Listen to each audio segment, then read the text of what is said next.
we're live. Let's see. We've got Unfinished Project. Danny Boyd. Lars is here. He's got up a link to register for the 4th annual AHRA No Name Nationals. Lars also explains the thumbnail, if you're wondering. Most people in here probably recognized it because it's an 80s movie. And if you're a car guy, you've got to like the scene with the street racers. So you might want to check that clip out. I don't know who thought up having two well-dressed Japanese street racers that speak like Howard Cosell and a Ford Falcon with speakers on top calling for street races, but that was either an acid trip or ingenious. I don't know which, but it was pretty cool. We've got Dean Stevenson in here. Cope, he's giving you a transcript of the street racer scene. Frizzell says, looks like a lot of folks in here. Well, 29 so far. Dean Stevenson, Indecisive Garage, a.k.a. Tim Jacobson. 6th Street Garage says, that's a real shame throwing away a perfectly good white boy. I don't know the reference, but okay. Dust Devil Garage, 38 Racing. Colleen Tebow, a.k.a. Mama M to the 3rd Power. We've got Mean Street Mopar, who just scored an 8-quart Moroso oil pan. That's a video on his channel. Old McDonald, Mohawk 62. Grand Pito Vic. My Aunt Nancy is here. Charger 383 Mopar. Slant Daily Garage, a.k.a. Professor P. And just while we're at it, I'll tell you, there are already people ordering through Edelbrock, taking advantage of their Edelbrock Incentives. And if you are not one of the channels already registered for the No Name Nationals this year, you are missing out. Andrew Nelson is here. Heavens Mopars, Pure Pontiac Garage. Who's Your Adam? Clayton's Toolbox from the frigid north of Canada. Mopars, Mustangs, and minivans. Damien is here. Dean says the Ford Falcons were performance cars overseas. They can be performance cars here. I love the Falcon. In fact, when I was born, that was our family car, a 68 Falcon. Just a couple years newer than the one in that movie. Yeah, I figured it was. I just didn't remember specifically, but I figured it was. All right, a lot of folks in here.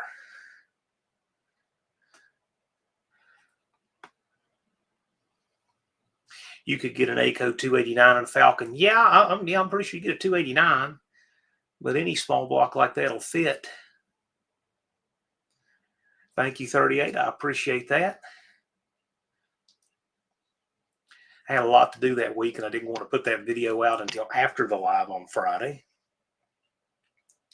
I was sick as a dog on top of all of it.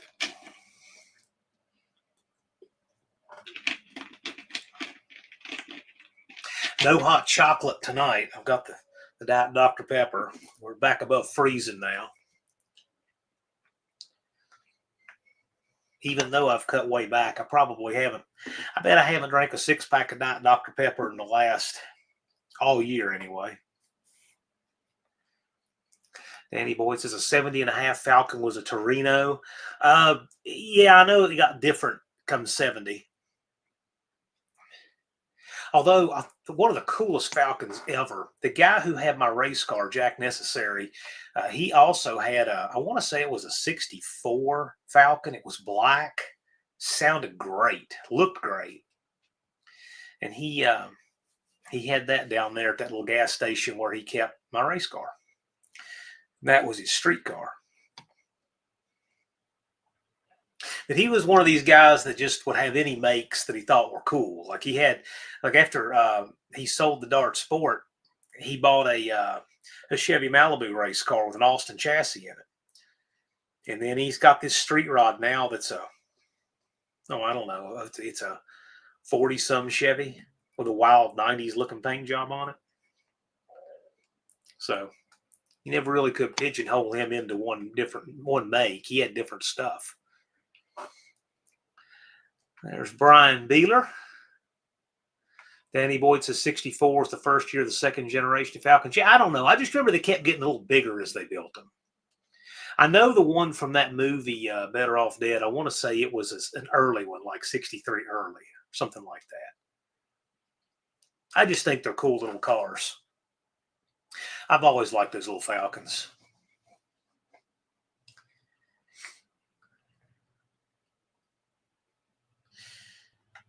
Howdy, NSB guys. You guys going to rub it in how much warmer it is there than the rest of the country? You generally do. So William wants us to see the update on his red rocket. For those of you not familiar, he's building a Cushman. A Cushman with a 440. And he's got 4 wheels on it. So instead of having that motorcycle looking front end on it, he's actually got 4 wheels. And I'm thinking that the idea behind this was to put it in the burnout competition at No Name Nationals.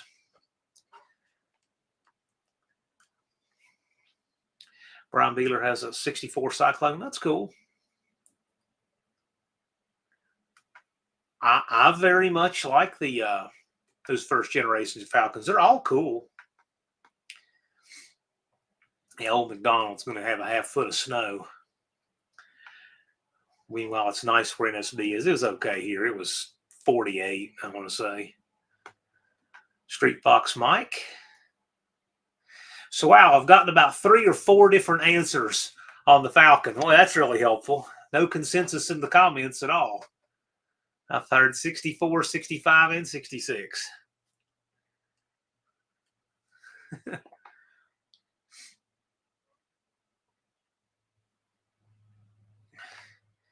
Unfinished Project apparently has a pair of boxer shorts screen printed with a local Falcon wagon on them. Well, that's cool. Now, if you want to put up the link to that short, that'd be cool. Yeah, we had a 68 Falcon when I was a little kid, and then at some point Dad traded for a 73 Caprice wagon, and then an 85 and a half Escort, and that's what I learned to drive on.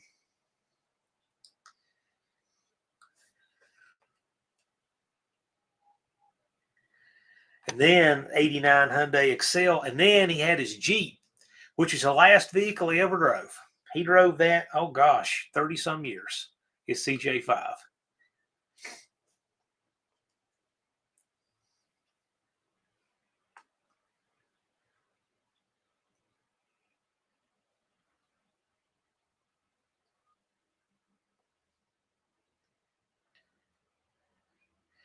There's the link to the Falcon wagon in Unfinished Projects shorts. Cultured Redneck Garage Kyle wants to stop in for a few. The newest registrant of the No Name Nationals, who registered just minutes ago.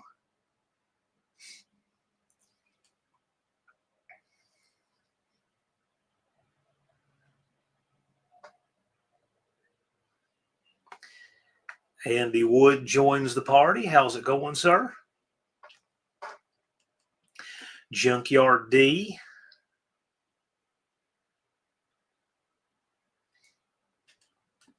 Levi says, just got in from making my buy-in money, slinging 99 to 05 Chevy truck parts.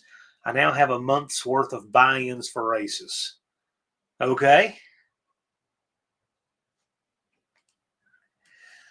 Let's see. 6th Street Garage says David Ogden Stires from MASH played his dad, and Kim Darby from True Grit played his mom, Better Off Dead.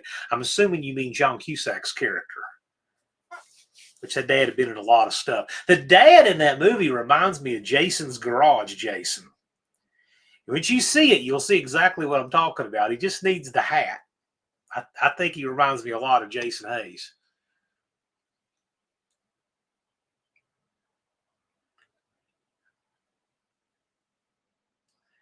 Old McDonald says, if I don't answer anybody fast enough, it's because I'm suffering from an abscessed tooth. I don't know how that affects the comments, but I'm sorry. That's got to hurt. Thank you, BNR. Appreciate that. Stinger Salvage is making his way up through the No Name 500. He registered, hit the ground running, and he's over 300 subs already. So check him out. He is going for it. And Mean Street Mopar put up a short today. This is his third year in the No Name 500. This is his sink or swim year, I can tell you that. Hot Rod Guy Garage Russell, how's it going, sir? Here's a link to Indecisive Garage. Time to turn it up, man. Lots of good content's going to come out of that channel, I'm sure. And Lone Wrench Garage, who was way behind in fourth, he's about to come up to third. He's been taking off this week.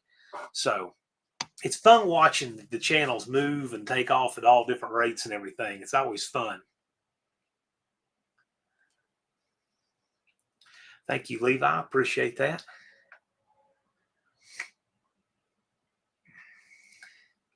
No sleep last night. Yeah, I hear that. My sleep's been very hit and miss.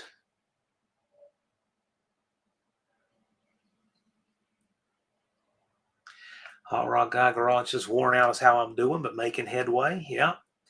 Russell's one of these guys that reminds me of that expression. If you want something done, you got to ask somebody who's busy. He's that kind of guy.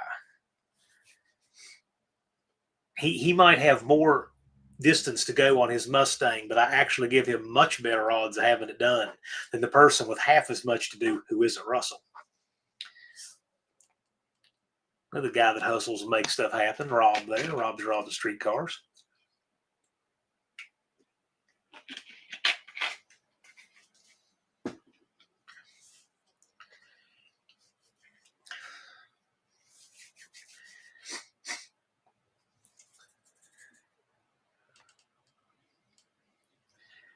BNR says he's getting machine work done on his 70 Trans Am Ram Air 4-speed short block. Well, all right. We'll be looking forward in 2028.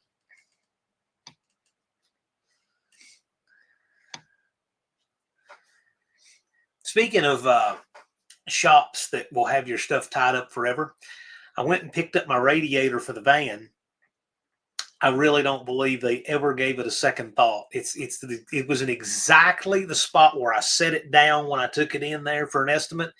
It hadn't moved an inch, and it had about an inch of dust on it. So I'm back to square one like I never even tried. But I am going to find a brass radiator. What do you think it would cost to ship a brass radiator? Because I know Ray's got two of them. But I'm looking around. I'm going to get one for the van and drive it some more, because I'm not going to drive the van in snow or anything anyway. Not like it would go anywhere in the snow. Russell says hit the ground Monday and we're a roller. Oh yeah, Russell's stuff happens. It's fun watching his stuff come together.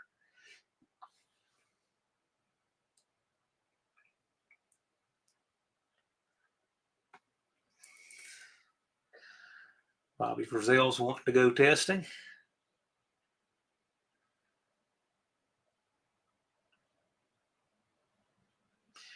Andrew Nelson says major shoulder surgery. You won't get much sleep with that, I could imagine.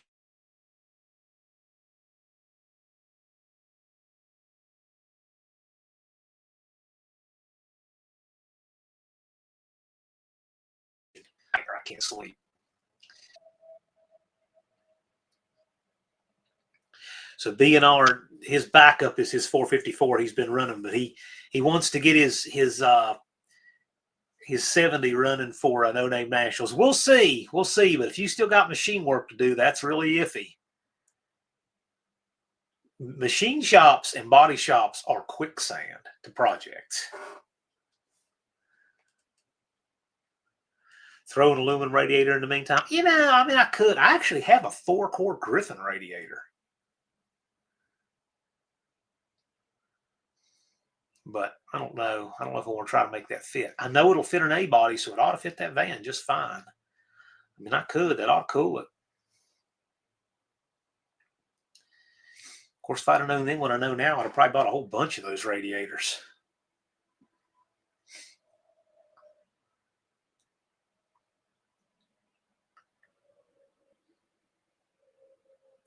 Thank you, Dizzy. I appreciate that. Twisted Dennis is going to try to go to Sykeston to test because he's a local there. Trying to get a leg up on what goes on there.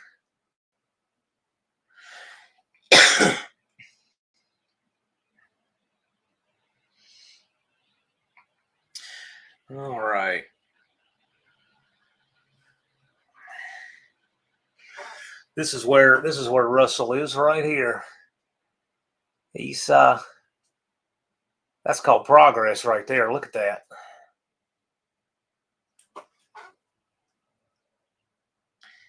He is making it happen.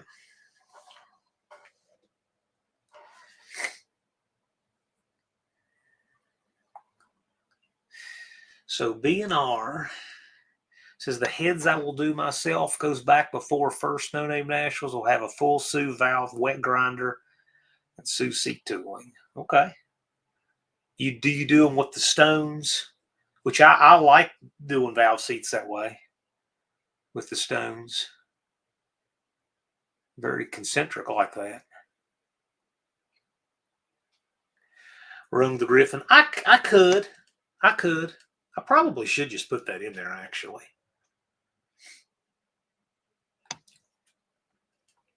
Yeah, he's rocking on that Mustang.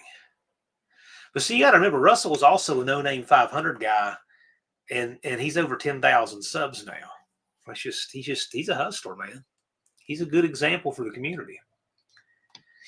Get you a machinist friend who does great work fast and pay him his dues. Yeah, I get that. But a good machinist is always covered up. Figure 150 to ship. Yeah, I wouldn't doubt that. They're heavy.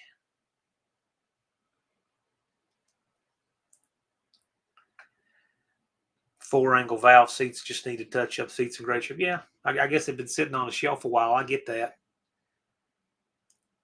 If you've already ground them, I would probably just check them, lap them, a little bit of dike them, and see how they are. Yeah, maybe. We'll just see. I'm going to do something. I mean, I don't want to put that plastic tank back in it. I mean, even with the new tank, I don't want to put it back in.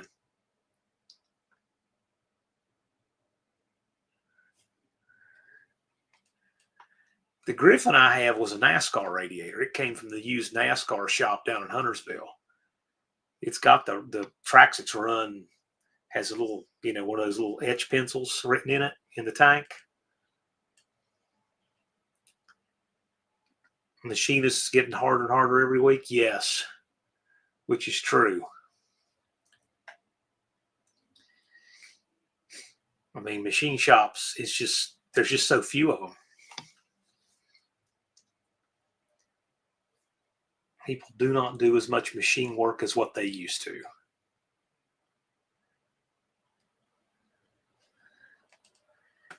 Danny Boyd, I don't know who does it now. I know that there used to be this place, Muscle Motorsports, down in Huntersville, North Carolina, and they would go and buy auction lots of these NASCAR teams. Now, you're not going to get like current cylinder heads or intake or that stuff. But, man, they had tons of chassis parts, rear ends, drive shafts, radiators, all kinds of accessories, wheels, brakes, you name it. Tons of stuff like that. Good prices, too. They would buy it at auction lots.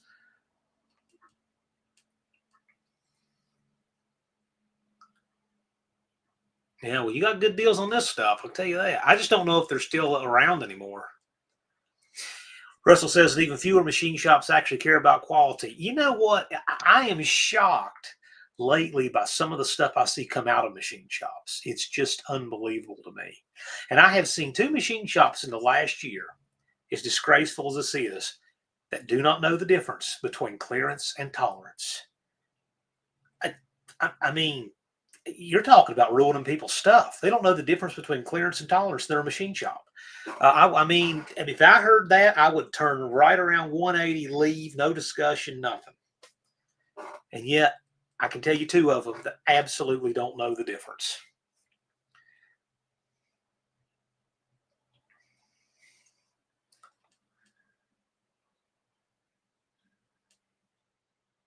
Like a Racer's Army surplus, it's exactly what it was like. Exactly. B&R says the valves are new Manly titanium exhaust. Okay, cool. I will say one thing. Don't let it turn into paralysis on that car, man. Hoosier says my engine guy died. Yeah, I can understand that. I hear you. Learn what you can while you can. Now, Lars has a link for them. I don't know what state they're in. I haven't shopped there in 15 years probably or better. So I don't know what they're doing now. I know the guy who owned it at that time isn't alive anymore, Grib.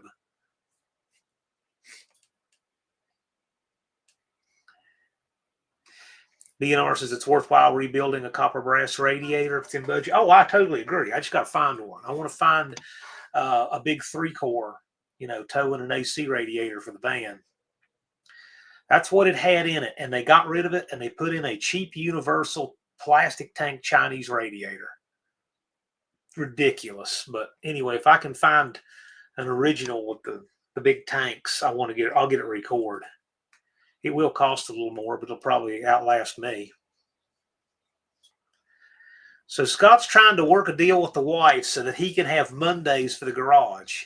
A win-win. How is it a win-win when you get 1 out of 7 days? I mean, it seems to me like you're starting that negotiation way behind, man. Of course, then again, you're the one that's married, so.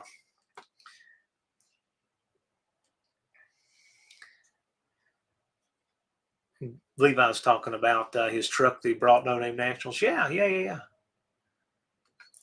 Brazil says have a lot of top-notch machine shops, including Daniel Powell. He's a top-notch machinist. Yeah, Dizzy knows that old Mopar junkyard there. I'm just going to look around. I mean, the freight on it's so high is the thing.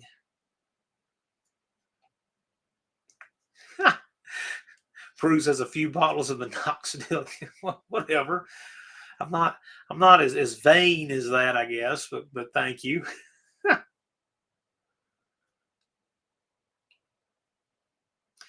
Jack stands in cinder blocks. How's it going, sir?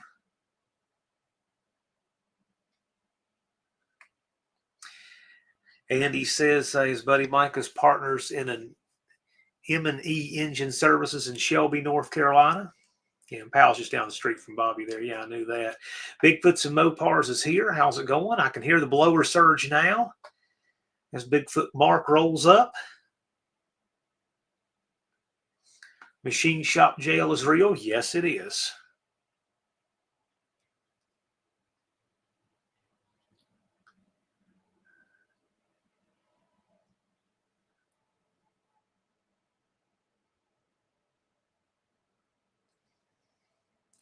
So YouTube services here to take his swing at Scott.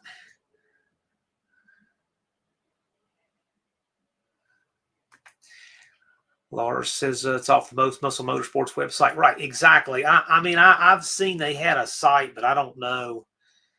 It says no longer have a retail showroom. Yeah, I don't have any idea what the state of that place is. I remember they used to have a really nice retail showroom with everything just right there.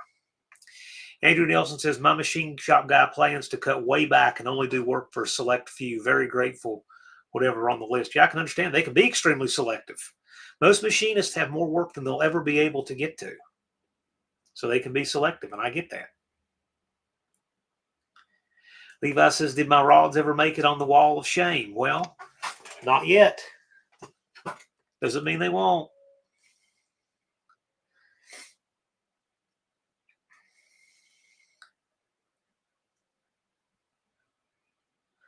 Twisted Mopar's talking about a radiator from an old camper. Yeah, maybe. Yeah, that might be a possibility.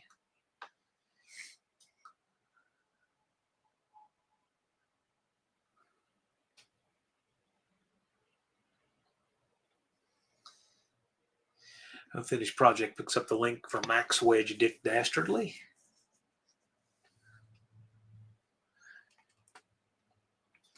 Evans Mopar says he goofed up and told her to work on the house all year without a window for myself.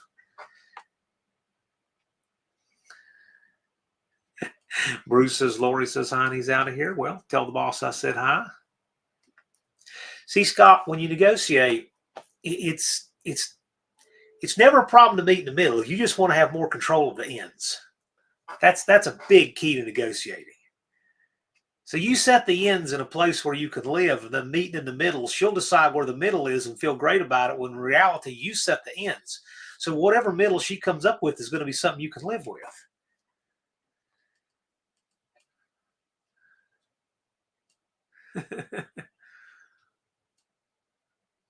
Andrew Nelson's got a body panel. Well, thank you. I appreciate that. I mean, we've got souvenirs of things that are super happy, and we got souvenirs of things that maybe aren't so much, but it's all part of the story.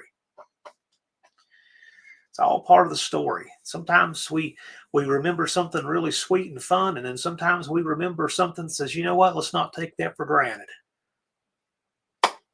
So, thank you. B&R says he's excited, been years in the making, putting parts away. Right on. Let's make it happen. 223 days, 3 hours, and 33 minutes.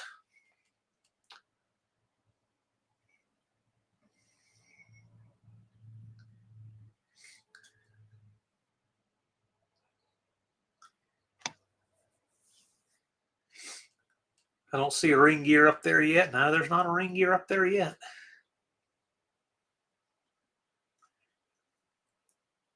Yeah, Don's got a 440 with a 7 1/4 out back, with 245 gears and slicks. He's doing everything he can to break it. Do you have a drive shaft loop on that car, Don? If you don't, you're supposed to.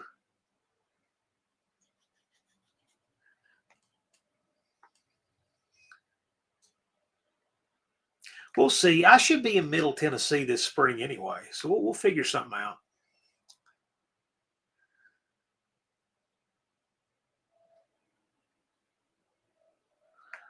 So I don't know what PBR is. Is that Pabst Blue Ribbon? Because I'm telling you, that sure would go well with everything I've seen with Empire of Rust. Mostly old parts and Russ Patrick, working on Jackie's Valentine's Day present. Cool. Tell me it's a new oven so she can make us more cookies.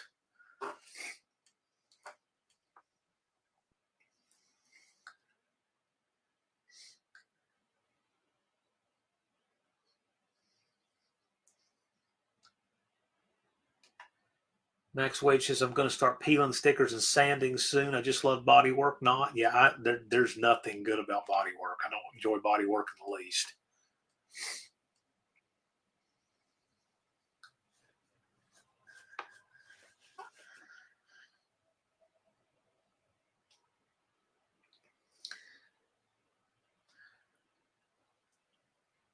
Hey, while we got a bunch of people in here, I like to plug channels and businesses and things from my hometown. So I'll plug this one real quick. I just put a link in the chat. Tour Angie, tourangie.com, and the Tour Angie YouTube channel. She's a travel agent, and she does videos of my hometown, like all kinds of different streets and the history of this place or this church or this street or what happened here or this business. And I just find it interesting. So anyway, yeah, it's one of those little niche channels you can check out if you like.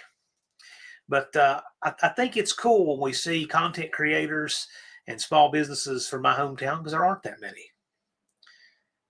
So anyway, if you want to see where I'm from, that's a good channel. Check it out.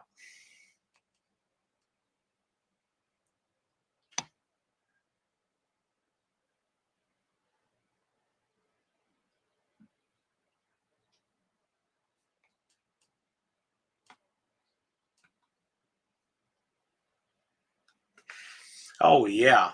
So YouTube services, if you haven't seen Scott, where he cut the entire front clip, and when he says front clip, he means frame rails and all. It's one of those cringy moments, but anyway, it's exciting. I'll give him that. Scott is fearless.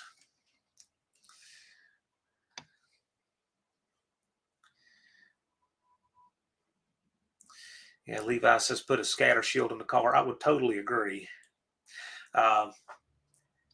Really, you should have that on anything with a torque flight. You should have that on anything, but especially with a torque flight.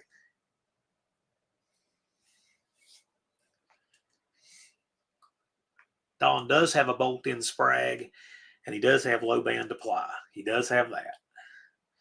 But I would still want to have a blanket on there.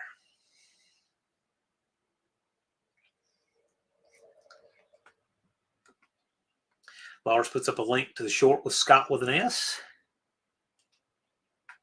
Blue collar Nate. Ooh. Apparently he is fearless until it comes to his wife. Ooh. BNR says, really hard without a frame jig. Oh, no, it's not hard at all to do it. I mean, how straight it is now, I'm not going to pine on that. But Scott's just doing it. Apparently only on Mondays, though. That's his day. He can do it. Max Wedge says, after about a week of body work, I end up saying good enough and don't care anymore. Yeah, I can't get into doing body work. Yeah, and I don't know what the first part of this is, but don't take safety for granted. I agree.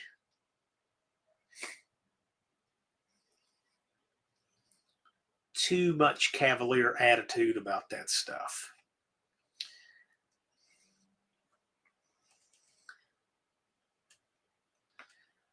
Patrick says, I fell almost 3 weeks ago on the ice and nearly broke his knee. Ooh.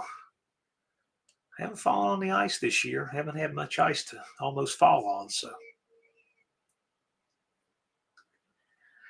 BNR says, what could be done is borrowed railroad tracks, have a frame jig. The one I thought was interesting is Tim McCamus would use chassis tubing, 2x3, and he would just make a bed of that because that tubing is pretty straight. So I thought that was an interesting way to do it.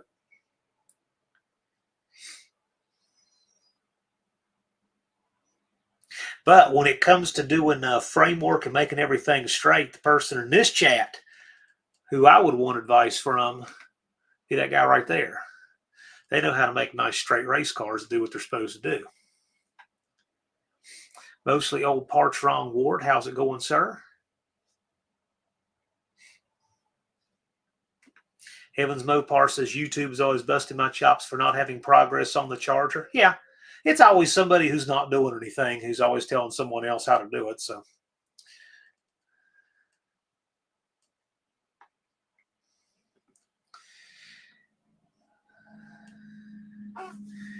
Jack Stan center block says, my hand still hurts from the monkey bike pull rope being yanked out of my hand. I can hear that. I've had enough hand injuries. I can sympathize.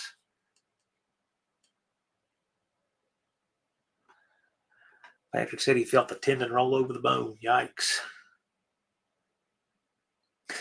Dizzy had a gun safety ad on my channel before I could get in. What was the ad? I'm curious.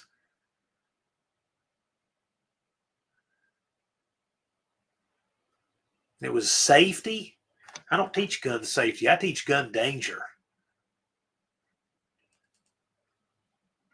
Lars puts up the link to Nivlac 57. Good stuff over there. You can learn a lot on that channel. That's the thing. I mean, it's fun. Their channel's fun and it's fast and all that. But I learn something new every time I watch their stuff. It was for safety school. Okay.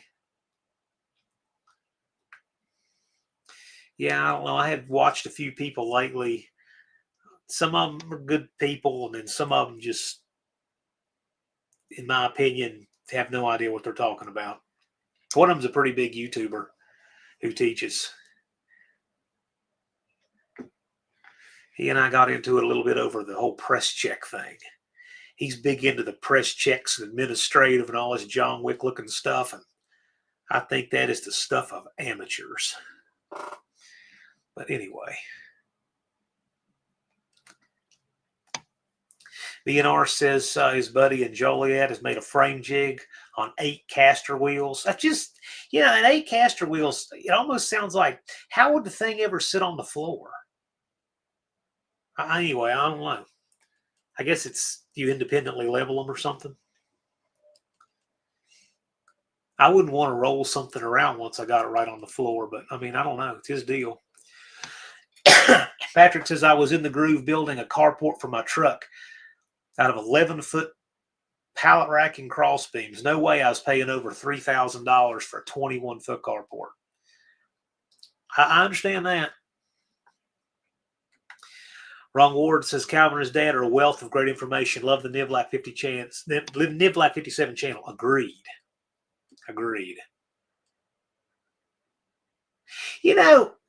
Scott says his wife was complaining he was only working on the cars and not doing anything in the house. And yet Scott did raised beds at the house. Scott did a garage remodel. I disagree with that. Looks to me like she frames the negotiation much better, Scott. Danny Boyd says D stands for diploma, F stands for pizza man. I knew a pizza man one time made really good money. He would scam the board really well over the other guys who worked there, and he just knew exactly which runs to take, statistically who paid the best on tips and everything, and he made really good money as a pizza man. Well, he made $50,000 a year part-time as a pizza man in 2002. How about that?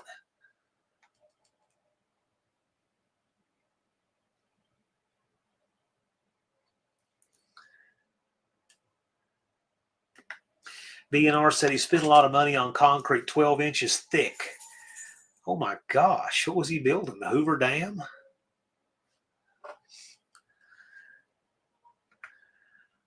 Kevin's Mopar says Rust Bucket Restos is a great video of making a frame jig. I don't want to really get into anything that needs a frame jig, but that sounds cool. Ron Ward says the best frame jig I've seen is JT Race Cars in Topeka. It's a solid sheet of 3/4 inch plate, 6 feet wide and 18 inches long. I cannot imagine moving that plate because I know how heavy a sheet of AR 500 is for targets. And that is bigger than, far bigger than that. That would take a crane. Mostly Old Parts and Rust says Jackie bought a new used car and stole my carport. Okay. William built his Red Rocket frame with a speed square on the carport floor. Yeah.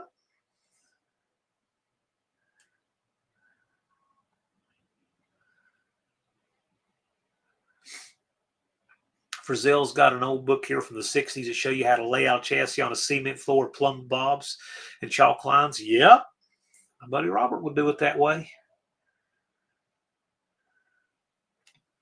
We would do it with jack stands and shim it up and that the whole thing. I helped him do that on a Mustang one time. Levi said, I made $40K as a pizza man, not bad, but as a high schooler, I was doing way more than I should have been trusted with. Yeah. Buff Del Campo says a cop in Arizona said he writes more tickets to pizza delivery people than anyone else. I can see that. I can totally see that.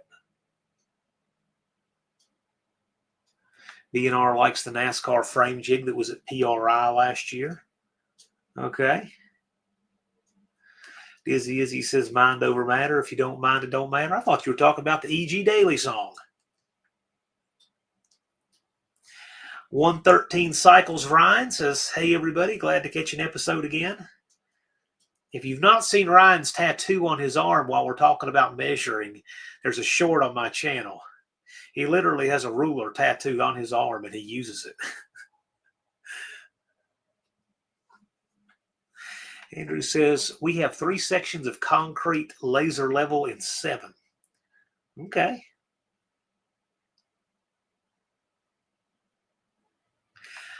Russell says, I'm well-versed in jack stand chassis work. Make it level and square and keep it there. That sounds about like what we were doing. Levi said that was 16 months of 7 days a week. Yeah. Yeah. Evans Mopar says, frame jig won't help since the charger's getting back half. My friend will square and install it, though. Oh, I'm curious to see. The order you're doing things in, Scott, is really curious. Old McDonald suggests bribing the officer with pizza. Okay.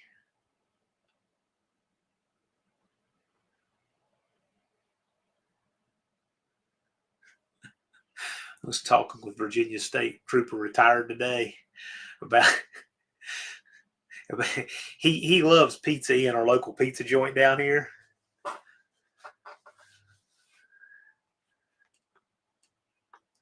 That is his place. So I can tell you who's not going to give you a ticket at lunchtime on Monday. Right there.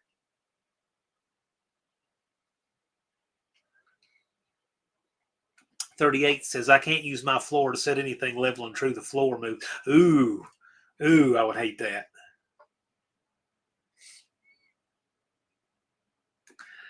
Ron Ward says, if the Roadrunner does a crab walk when I'm done, I'll be happy. Tape measure, frame and square, masking tape for the win. Yeah. Sure enough, a lot of good's been done like that. Andrew Nelson says, excuse me, we have 3 sections of concrete that are laser smooth that are 7 feet by 14 feet each and strategically positioned in the shop, used for chassis setup and scaling. Andrew Nelson also has a hot water heat in the floor, I've noticed.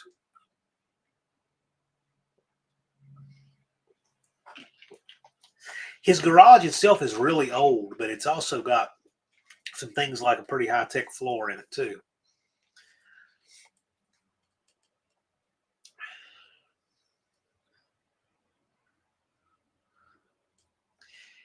Danny Boyd says, any movement from any garage floor is super sketchy. Yeah. What is it, wooden floor?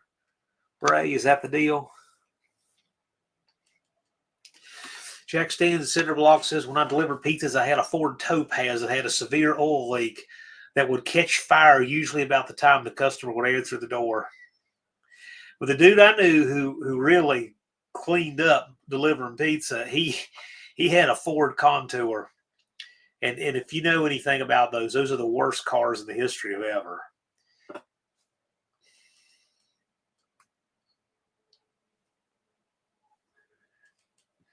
Ron says, radiant heat. I love it. Yeah. Lay on the floor with a warm like that. I bet. That cold floor. Oh, it's about the worst part of working in the winter. I don't like how cold the floor is in the summertime when it's in the shade, much less in the winter. But this whole thing of these people you see like on TV working on creepers, you can tell those are people who don't really do any work.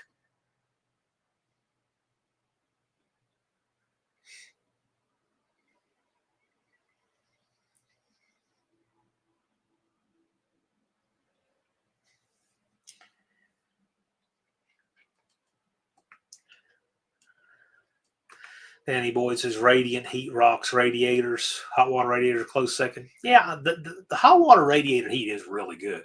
It's also expensive. I have electric baseboard, so I hardly turn any heat on.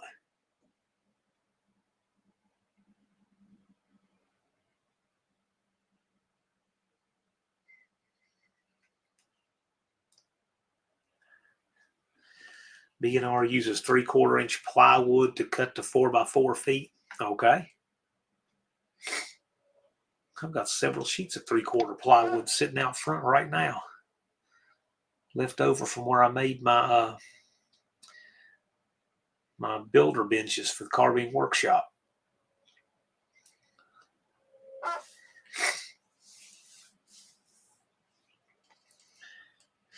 Frizzell says, I don't even have heat in my shop. I do, but I don't turn it on. I put it in. It's propane, and it's nice, but man, it's expensive. That tank is thirsty, but it'll get it nice and warm in there. And when I got something I got to get done, I'll turn the heat on for a few days, but it's just too expensive.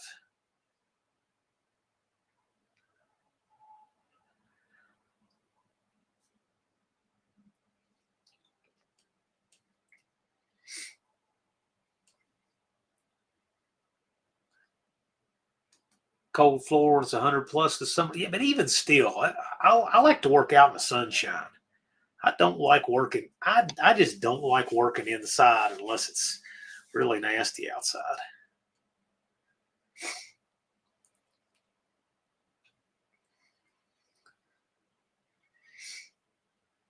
Need to finish redoing the ceiling in my garage.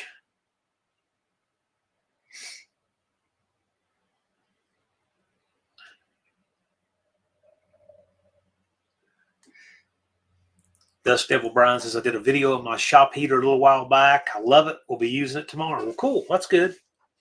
See, I like the opinions on shop heat from people like Dust Devil because he at least lives in a place where it gets cold. Whereas Frizzell uses the AC and fan more than anything. Yeah, they like to rub in when they're in a place that's warm.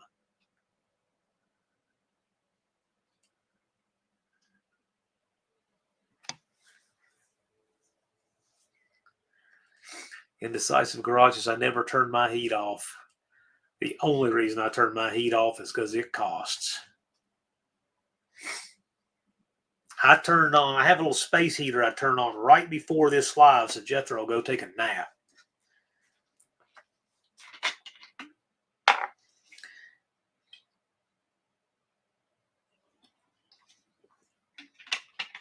Clayton's Toolbox says, I prefer working outside as well, but the driveway is gravel and no fun dropping things in the gravel. No, it is not. And gravel, too, it's just no fun laying in the gravel. It's not bad when it's that fine gravel and there's not too much of it, so it's just smooth. That's not that bad, but what I really don't like is my driveway isn't level. I do not like that. There was a place I should have bought in 2017. Never went on the market. It's just a private sale. But the old Christiansburg Rescue Squad building right in the middle of town. All these garage bays sold for $115,000. And the people who bought it, they're nice people because I've actually reached out to them before, but it's like they just use this thing like a house for crafts. They're not car people at all. It's like, oh man. Anyway. It may come back up one day, and if it does, you never know. You never know. Unfinished project says, I'm on clamshells. They're sharp. Yuck. Lars puts up the link for the No Name 500 contender, Indecisive Garage. Are you at 62 subs now? You say you got 338 to go, or 438 to go. But you got a lot of time. Cave Dave, how's it going, sir?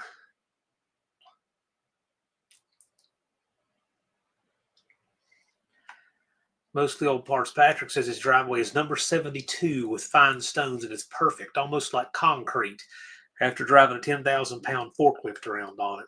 Okay. Heavens Mopar Scott says, I have a wood stove and it's cheap heat. Tons of free wood that needs to be burned up. I can see that. That's really what I ought to do. I'll probably have enough wood to get off these properties to run it. Mopar Jeff 604, how's it going, sir? I always dig that thumbnail of yours, the wheels up duster. Indecisive Garage is climbing slowly but climbing. And as long as you just keep climbing, you'll get there. Levi just subscribed to you.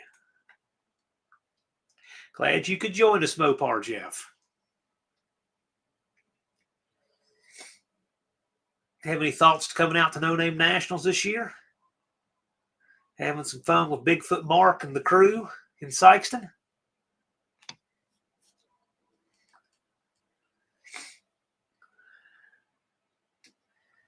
BNR is probably going to borrow my buddy's barn machine shop to put my car back together. 1.5 car garage type working in. Yes, it is.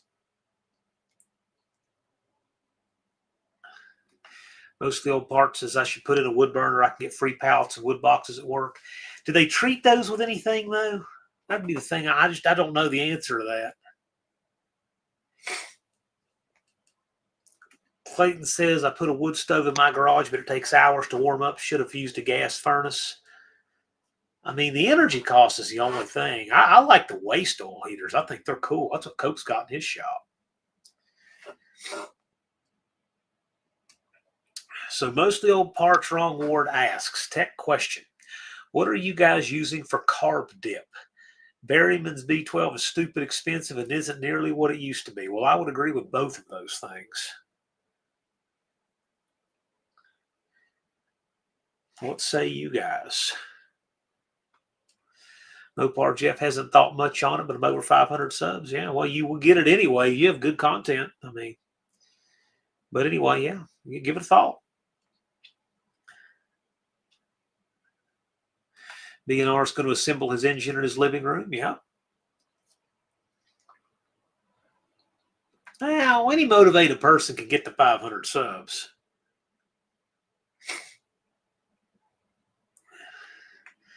Buffs has a wood stove that keeps him warm. Yeah. 38 Racing's trying to figure out how to get a floor poured in a full building. Ooh. Well, you can do it. Might look like a jigsaw puzzle. I think I'd bite the bullet and just get my stuff out in sections. Andrew says the beauty of Radiant is once the slab is warm, it takes very little energy to maintain. So what do you do on yours, though? How often do you turn it down? And what balance do you find to keep your heat bill down with that? Hey, Turbo Tom says over a month smoke-free. Still looking for that extra money. Well, you're already reaping extra money. Good deal, though. Congratulations. The only way to be smoke-free for 10 years is to be smoke-free for the first month, right?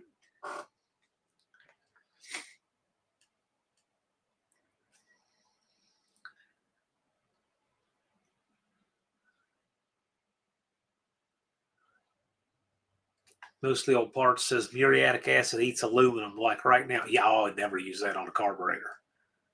The way that stuff cleans concrete. Landon says I installed rock lights on my truck in the horse barn at work last night. Okay. Clayton likes oven cleaner for carb cleaner. Frizzell says if you have a sonic cleaner, take your carburetor apart and use Pine Sol and choke it off to sonic cleaner. Okay, yeah, I've heard a lot of good stuff about Pine Sol cleaning carbs lately. Dizzy likes brake cleaner WD-40. Yeah, indeed. I think that's great. Smoke-free for a month. Right on, man. Keep it up.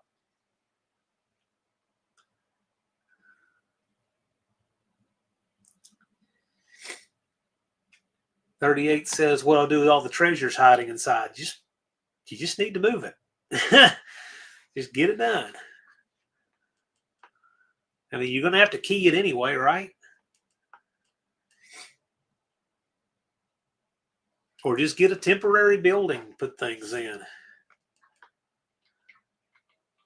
You might want to wait till fall. So if you go to a temporary building, you'll still have less rain to deal with. It'll be a good time of year to pour concrete, too.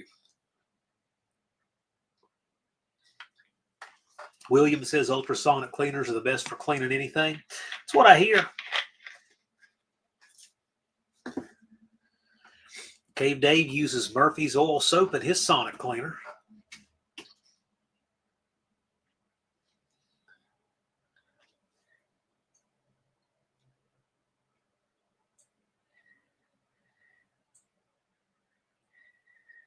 So this apparently is the floor where Andrew Nelson has his heat in the floor. And I guess they poured their concrete on top of that. Isn't that wild?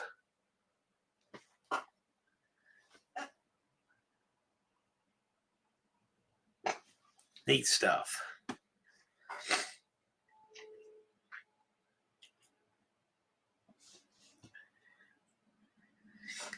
Danny Boyd says, how about ATF and a sonic cleaner? Couldn't tell you.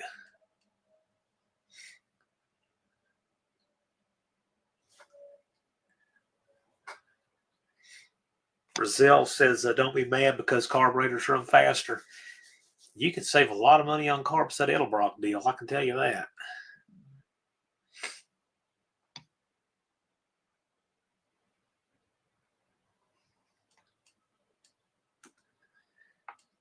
Andrew Nelson says he sets it at 60 in December and turns it off in late April. It turns on less than 30 minutes, about 3 to 4 times a day when it's cold. Shop stays t-shirt warm. Use a home electric water. Yeah, no, he just has an electric water heater. All runs that. That looks like a really good, efficient way to do that. Bad Tree Blake says heathens assembled. Howdy, Bad Tree Blake. So is that electric radiant heat? Yeah, it's an electric water heater, isn't it, Andrew? Isn't it just electric? I don't think it's gas. I've seen it. I just can't recall what it uses. Andrew, if you haven't done a video on that, you should. That would be a really good video. Brazil reminds us, be careful what you put in the sonic cleaner because some things give off gases that can be really bad for you. Okay. Levi says, I'll have to build a car for Triple Crown. They're afraid of my junky fuel injection. Levi, I have yet to see anybody, I think, that's too much afraid of anything you're putting together for that, but we will see. Time will tell. Indecisive garages, old timers would soak carbs in molasses. I soaked the block and cleaned off the junk and left the paint alone. Oh, it just sounds like the stickiest mess in the world to me. Evans Mopar says radiant floor heating. I built one in my friend's kitchen dining room, put tile over it, works great. Yeah. I have a bathroom I'd like to do that in, actually.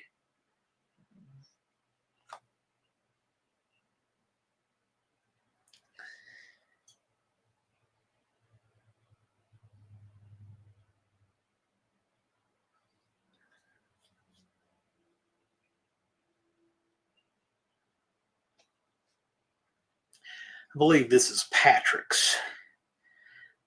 There's his carport he's working on.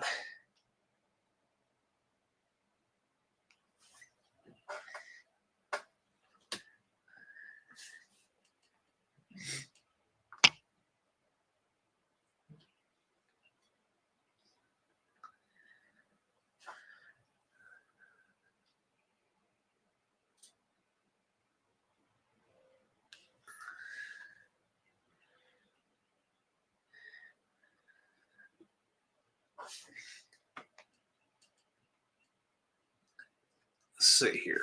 Andrew Nelson says electric water heater with a circulation pump. 3 paralleling plastic lines on insulation with 6 inches reinforced concrete floor. Cool. How many gallon is that tank? It looks like a regular water heater to me.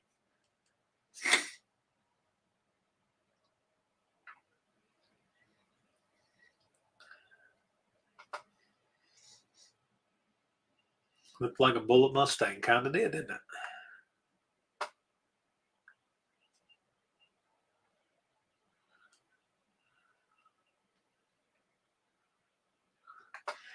Heavens Mopar Scott says the money my friend paid me for doing the radiant flooring is how I bought the duster. Okay.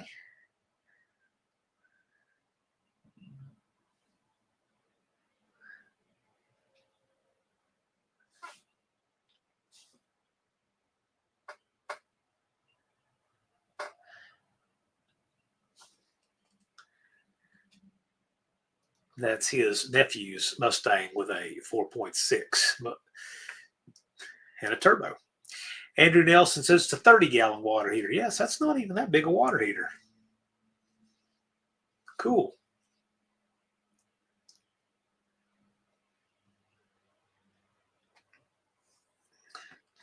Oh boy, B&R says he worked at a shop a few years ago where the boss drilled into the pipes, putting in a 2-post lift. Oh, couldn't call Miss Utility for that one.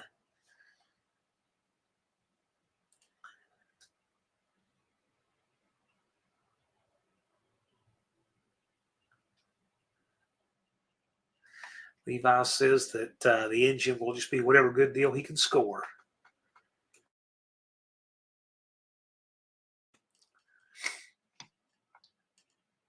Max Wedge says my triple core is 23 high, 27 bolt holes wide. Well, I mean, I can't trade you for a No Name Nationals entry fee, but I can trade you the amount to do it with. I can do that. But I just had to look at it and measure. I have the old radiator back now, and it's universal, so maybe it isn't one goes in there.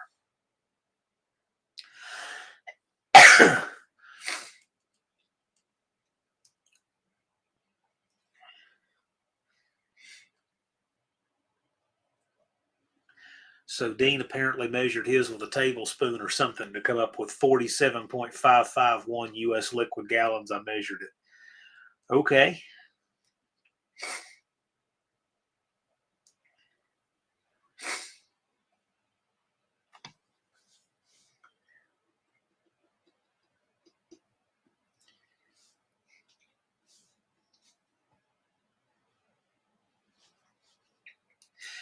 Just Mopar Joe is here. He says, looking for a good deal. Bet on the Purple Barracuda to beat Levi's LS Chinese Choo Choo.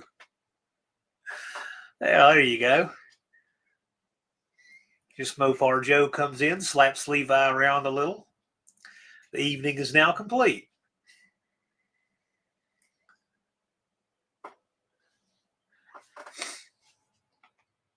Lars puts up a link to Dean's water heater short. He says, not sure how it would hold water being upside down, but whatever works. That sounds about right.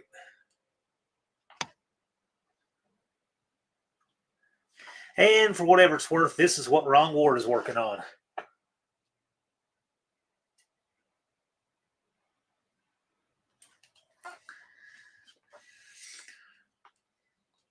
Battery Blake says, radiant tube heater is what we might try. Installed a few back in the day, and they work great if you open the doors all the time. Okay. I can see that. Andrew Nelson says, the key to keeping the cost down is to keep the heat on and don't let the concrete get cold. If you cycle it, you have to reheat the mass. Just leave it on and turn it off in the spring. See, I really like that because that way I could go out there and just work for a little while and go back and work for a little while and not have to worry about, because I hate being cold. So I kind of like that. Really winning me over that idea, Andrew. SSR Performance's Big James in the house. Right on.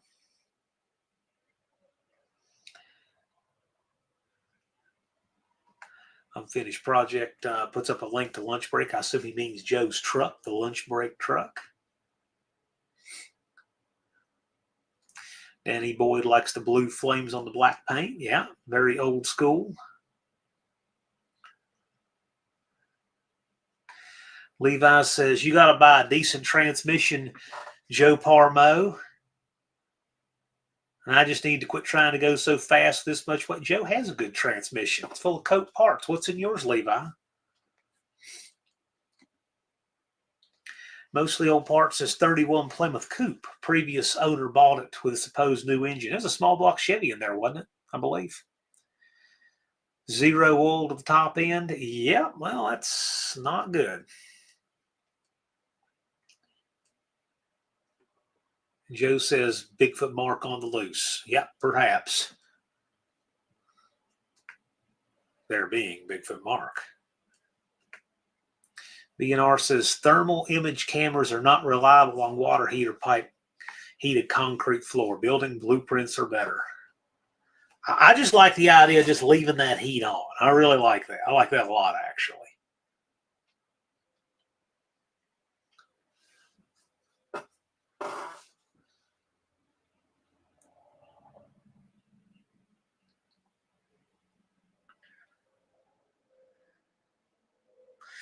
Patrick's working on a 3.6. Yuck. All of that. Better him than me.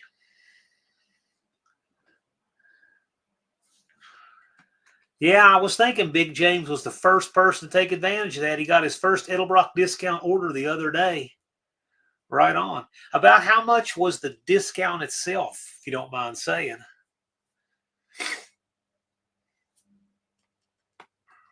Joe says, yes, Edelbrock's being good to us. That's right.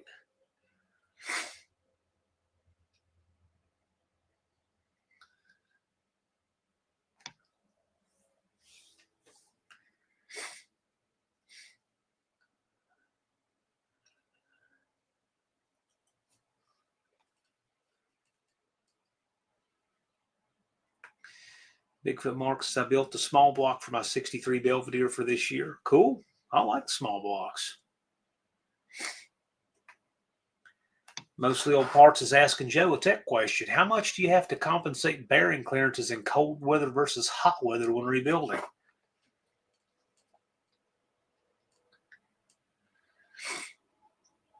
Well, I mean, the factory didn't change the bearing clearance at all, I don't believe. I think they just changed what oil they run.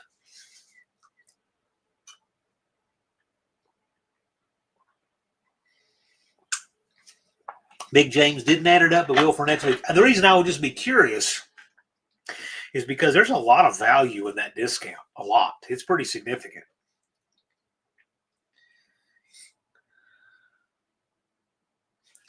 Patrick says it only took 2 days to fix all that. It only took you 2 days to fix all that. Joe says Summit shows $555.95, and No Name Nationals discount is $464.93 for valve springs. So right there, by itself, is enough to cover your registration fee for the No Name Nationals. Or really, really close. I'm going to figure it up.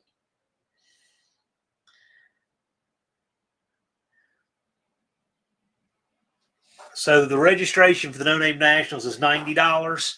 Joe just showed you for a set of valve springs, you save $91.02. Mean Street Mopar is here. How's it going?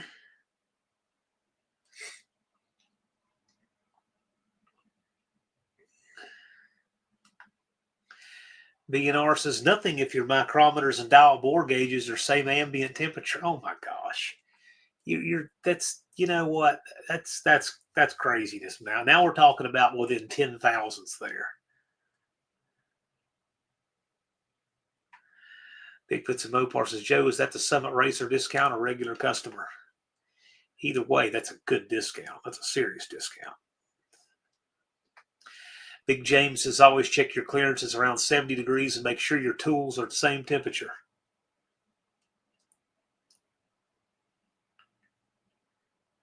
Yeah, it's significant. And, you know, as the group continues to buy, we will eventually get into better price breaks still.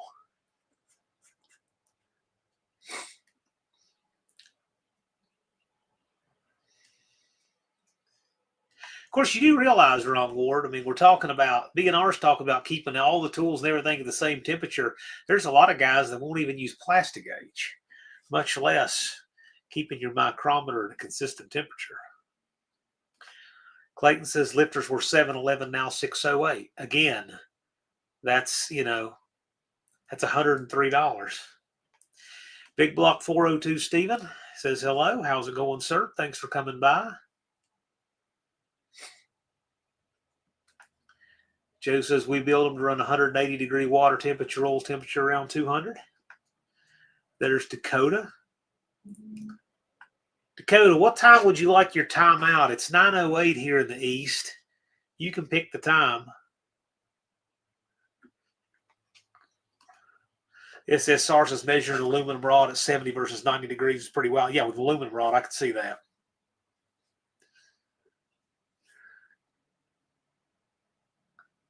I could see a significant difference from just laying an aluminum rod in the sun.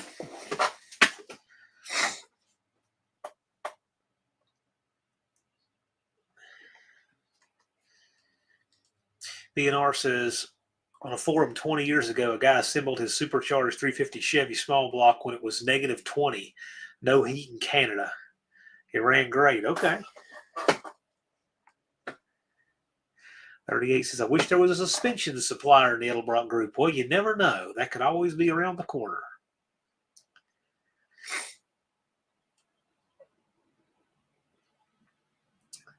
Dakota says 9:25 for his timeout. So cool. Hey, Lars, in 16 minutes or one of the mods, in 16 minutes, we want to get Dakota a timeout at 25 after the hour. He needs that to keep himself regular and functioning.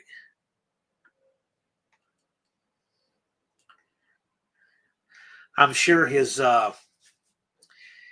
friends like David Allen Coe and his other alternate channel friends there will help keep him up to date. Joe says that's the No Name Nationals Edelbrock discount as of today. Yep, right on.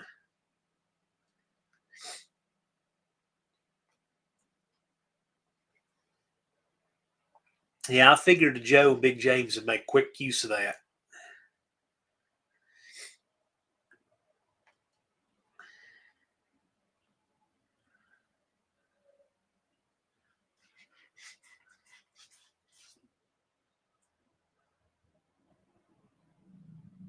BNR says he did complain a lot about that Canadian cold. Well, I would too. That's why I don't want to live there. I am not into Canadian cold.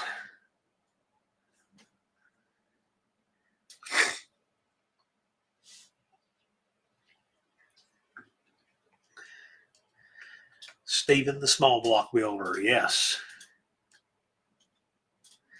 Big Block 402 says, just need my camshaft and 355 bottom end is done. Heads are going to West Arkansas to get built. Cool.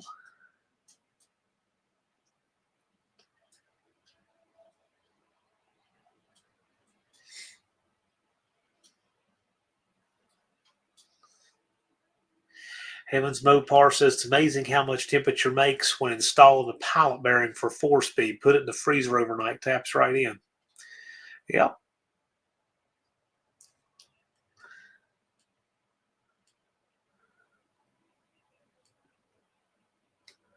Max Wedge Dick Dastardly says, with my brass radiator, my car can make 3 runs back to back, not with an aluminum radiator, though. It's interesting. Dakota says at -20, the last thing I'd be doing is building an engine. I'd be building a fire. Right on. Big James says, I'm not into any kind of cold. Me neither.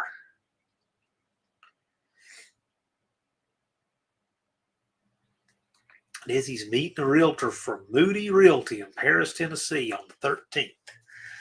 Listing small house with 3 1/3 acres. Yep. Paris is about what, 15 miles north of Camden, something like that? Been to Camden many, many times. Not been to Paris that many times, though.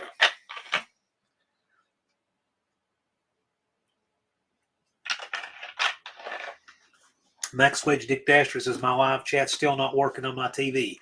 Says loading and then nothing. Can't help you. Sounds like a browser problem or something. One-Eyed Cat says, I can dress for the cold. I need daylight hours. I can turn darkness into daylight. I got all kinds of light. I just hate the cold.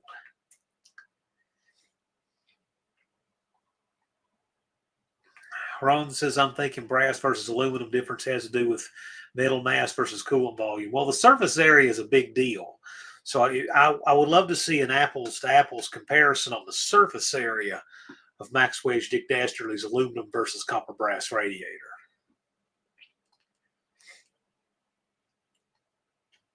Izzy says we'll give NNN discount.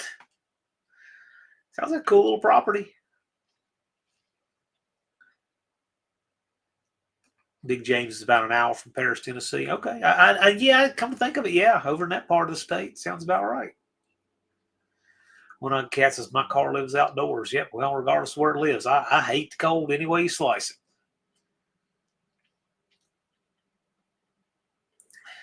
Heavens Mopar says, enjoy your timeout, Dakota. You live up to your channel name. He got that channel name because I gave him timeouts years ago. And he's got one coming in 11 minutes. Andrew Nelson says, I'm looking for 20 plus acres in Tennessee. Okay.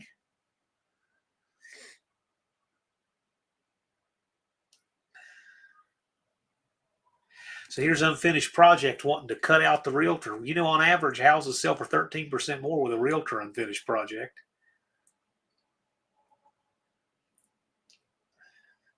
Get a lot bigger buyer pool on it.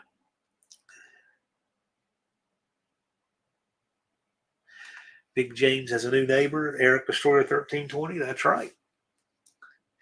Dakota's looking for a 69 Charger. Who isn't?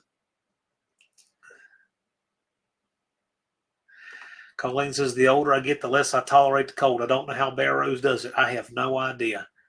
I don't know how that area he lives in is even considered inhabitable. Yes, Unfinished Project, but on average, realtors sell houses for considerably more money than for sale by owner. So you can say it's a cut, but we're actually getting probably double what we cost you on average. And we work on a percentage too.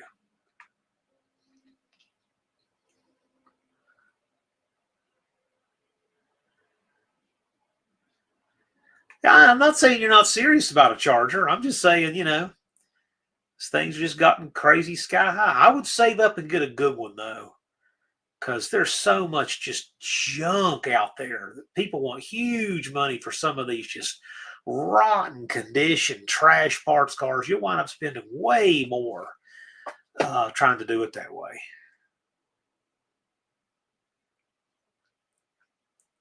Well, I don't know, Ron. I completely voluntarily disclosed something I discovered today and didn't have to. So maybe they do what they can live with. I do what I can live with. Joe says, Dakota, plan on $10,000 for Rust Box. That's about right. And when I was Dakota's age, you could get a nice one for like $2,000. I'm going to get a good one. Save up like 30 grand for real and get a really complete one that's not rusty and stuff. You'll just go so much farther with that. Patrick says, know anyone looking for eggs I might be holding? Yeah, it's crazy.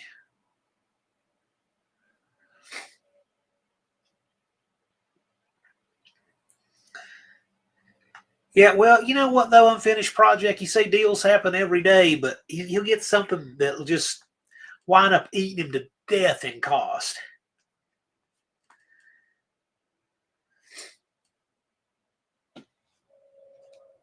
I mean, some people would rather spend everything, $500 at a time. And in the end, you want to have a durable project like that. I'd save up and get a better, more complete car. Most of the old parts has a 71 Charger with the power bulge hood. He's looking for 68, 70. I got to tell you, I think 68 Charger is the best looking of all those years. I really like the 68. I like the 68 like was in Bullet.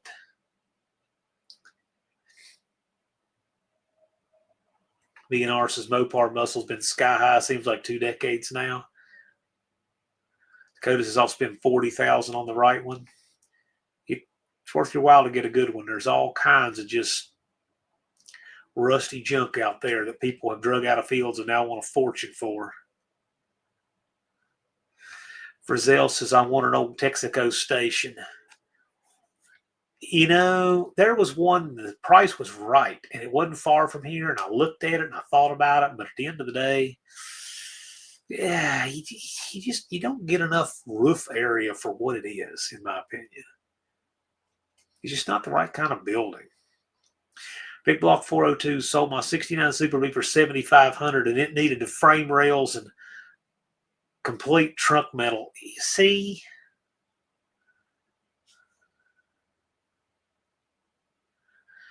Ron Ward's asking the answer. No, the question no one is asking. Everyone talking about egg prices. Have you priced genuine wasabi?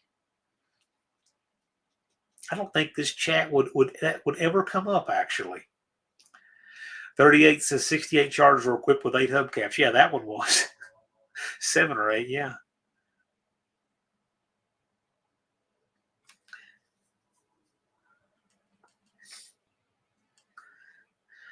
Lunar Outlaw Garage is here tonight. How's it going, Brian? And I see Rapid Transit J sneaked in. And the Dougster. A few years ago, Chris Birdsong gave $19,000 for a 70 triple black. Needed a complete body resto. Yeah, people paying $20,000 for some of these in just trash condition. It's amazing what these things are bringing. Colleen says 71 for me was my first car as a teenager. Is that the one you have now that's been in body shop jail for 46 years? Justin Hill is here. Thanks for coming by.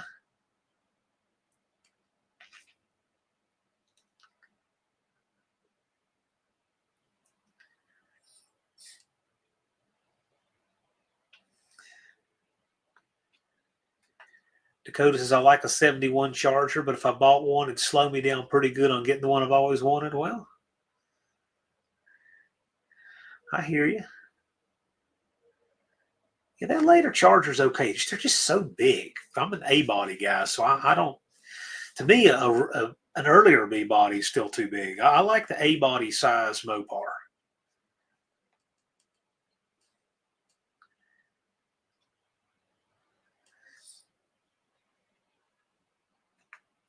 Ron says, wasabi is nearly $200 a pound. I need to start farming. Okay. There's a lot of things that people want to start farming until people realize where the profit is and the market floods.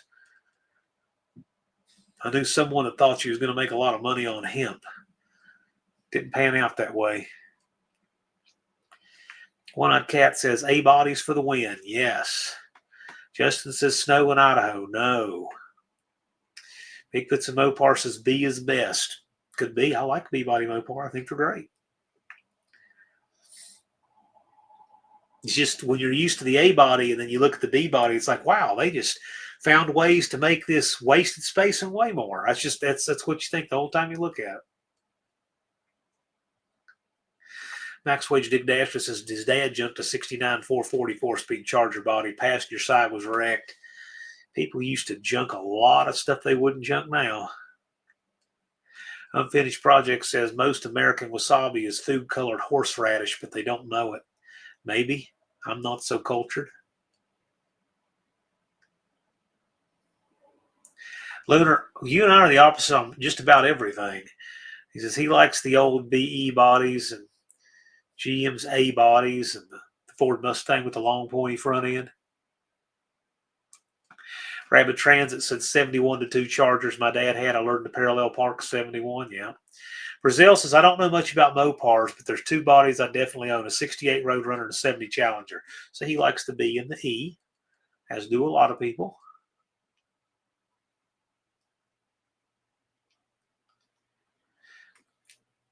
Dougster says, there's a farm in his area known for horseradish.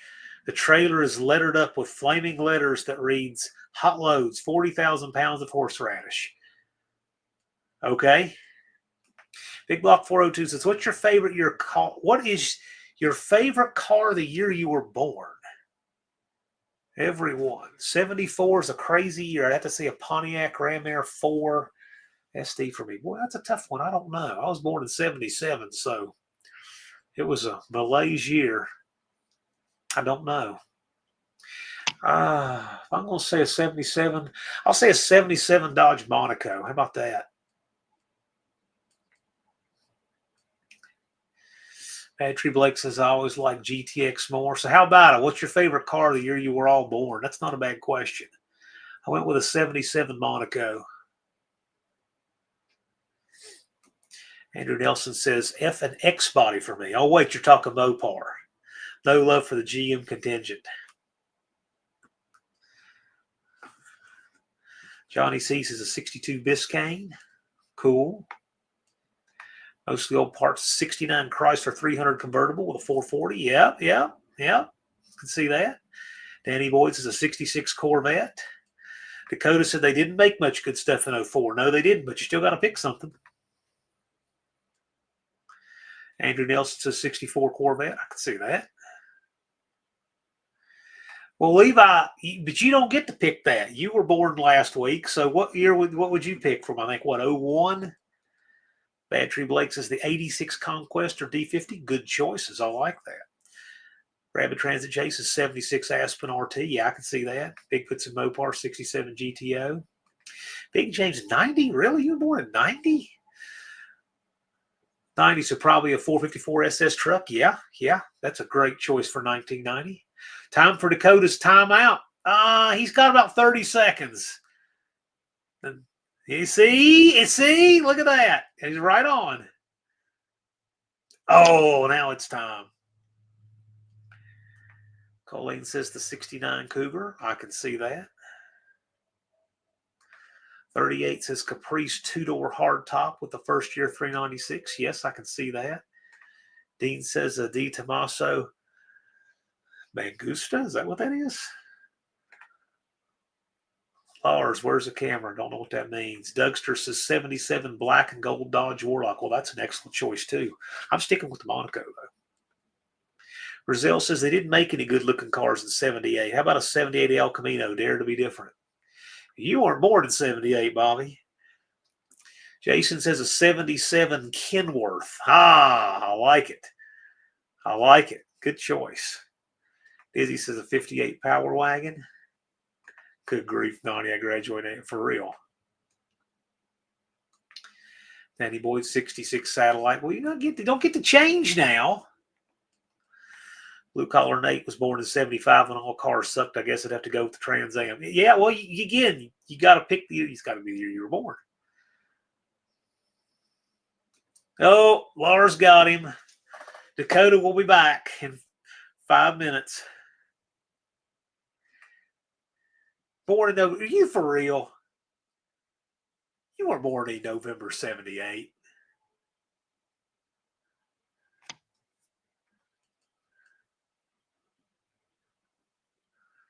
You've been growing that beard since November 78. Heavens Mopar says 78 Little Red Express, but you weren't born in 78 either, Scott.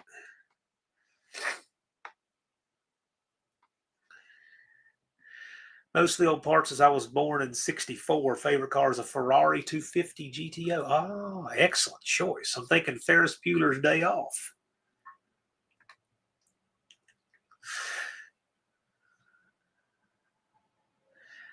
Brazil says, I just look old, didn't age well. You ain't tell me I'm a year older than you, Bobby. You got that majestic beard. Brooke Clark is saying 02 Chevy Avalanche. Don't you like how very simply Brooke can just follow the instructions? See, the ladies can do that.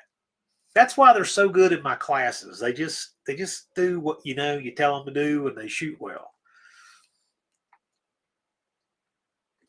Scott says a 72 CUDA. Yeah, I like that. Actually, I really like the later E-bodies with the single headlights like that. I always thought they looked really good. I like the tail lights from them. So even though there's not as much love for the 72 3.4 CUDAs, I thought they looked great. I think they're great choices.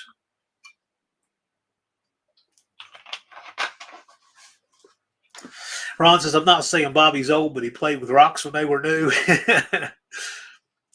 I went gray right after high school. Me too.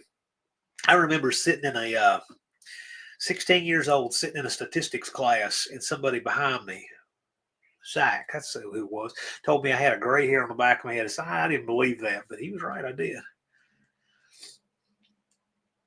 Dougster says, I was a baby in the infamous Michigan blizzard of 78. Everyone was checking on me and my parents, born in December 77. Yeah. I was a baby in that blizzard as well.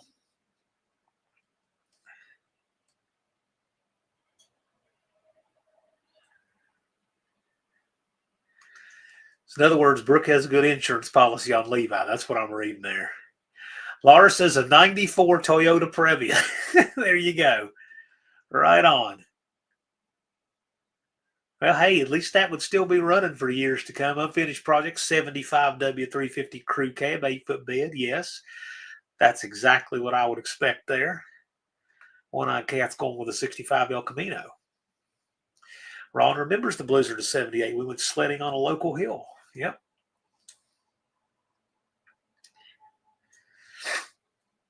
Dougie was born in December of 77. So how much of 77 did you see, Dougie? Indecisive Garages, I was a first responder in 78. And Danny Boyd was in the 6th grade. Yeah, we got quite a variety of age here. Frizzell said told his wife's going to dye his beard so it wouldn't look so old, but she likes the gray. Hey, man, it's all good. I'm gray as can be. I'm sure I'd have a gray beard, too, if I grew it out. Beth Lee is here. Hello. Thanks for coming by. Beth Lee likes to have her Generation X does this or Generation X does that. We just ask everybody, what's your favorite car from the year you were born? So do you want to opine on that, Beth? Up to you, of course. Dexter said his dad had an Econoline, had 3 tires, freeze and brake. Yeah, I can see that. Almost a month of 77. Dr. Go says he remembers that blizzard. He was in Northwest Indiana.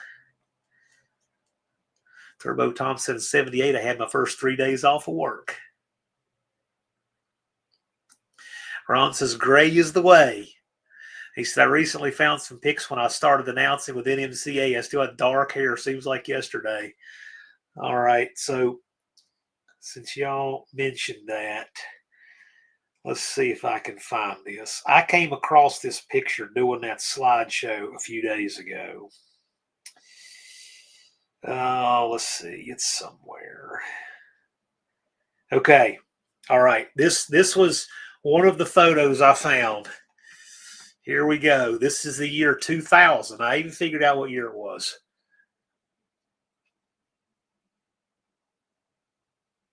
So I don't know what's more shocking, that I don't have any gray or I only weighed 186 pounds there.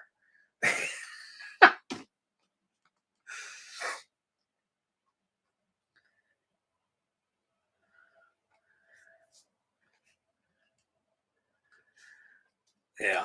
That one, I figured out what year it was because that was the year I discovered weight training. And I was never that light again. So like a few years after that, I wasn't any 186 anymore. I was like 215 or something. So then you get old and fat and stuff.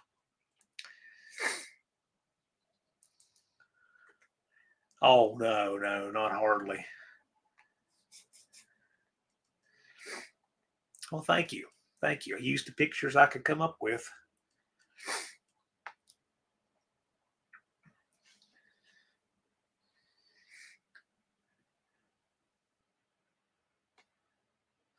Dizzy says 1978. I don't know what that means, but okay. I know that Cope has a really good story from the blizzard of 78. His dad actually went out in the wrecker and was pulling people out stuck in the snow in the blizzard of 78 for free because he was just that kind of cool guy. Like I was plowing through the snow in the day. Yeah.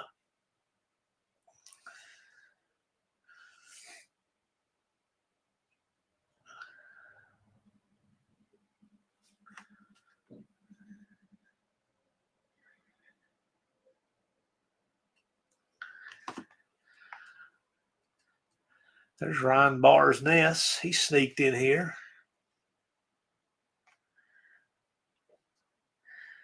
Well, here you go. Here's an old one of Bobby Frizzell he just sent me.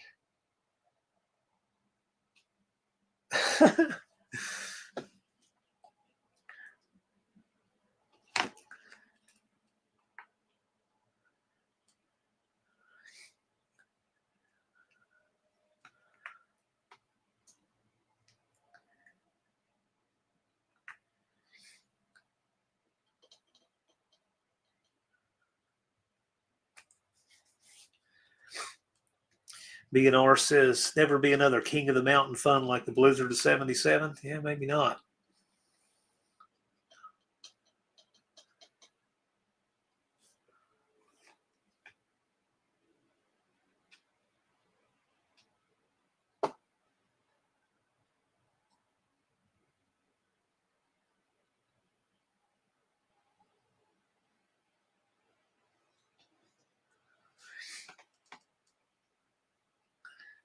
Evans Mopars asks, where's the thumbnail for my live from? I know, but I can't remember. Well, in the description of the video, it says that's from the movie Better Off Dead in 1985. It's the street racing Japanese guys.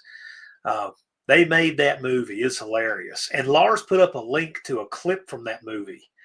So it's an old 80s movie, but if you're a car guy, you'll definitely appreciate the car scenes. There's a 67 Camaro. There's that Falcon station wagon, gets jumped in it. So if you're a car guy and you like 80s movies, that's one you definitely want to see. Better Off Dead is the name. 1985, stars John Cusack. Definitely worth a watch. If you haven't seen it in years and years, it's worth a rewatch. You'll laugh again. Brazil says, I'd like to see a big snow one time. I've never seen a real snow. I've seen a couple of 3-foot snows. Yes, BNR is familiar with the movie. Hey, Lars, if you're in here, could you put up that link you found earlier? If you could put that up again. I'm sure some of these people have never seen that movie.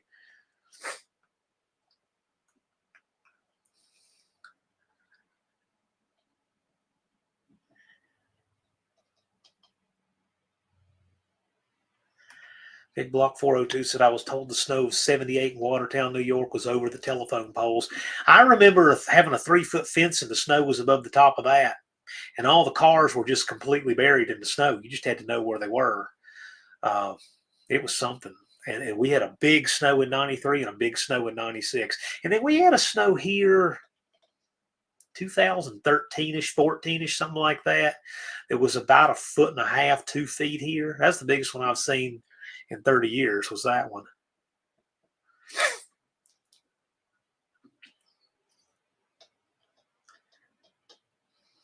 Oh, there we go.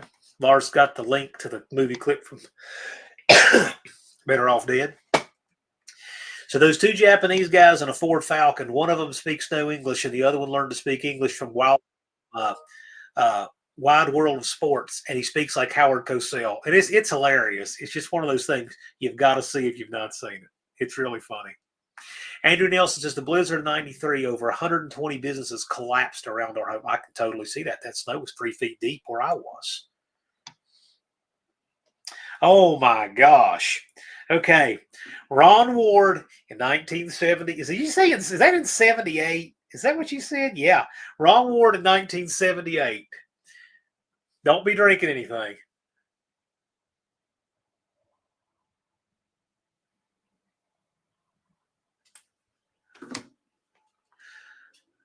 Love it. Love it. Great.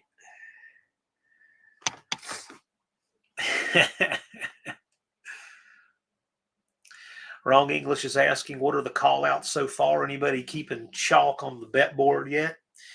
Make them. Make your videos. There's a few of them circulating out there. Max Wedge Dick Dasher says, I've seen all the snow I ever wanted to see. I've seen plenty of snow. I can live without it.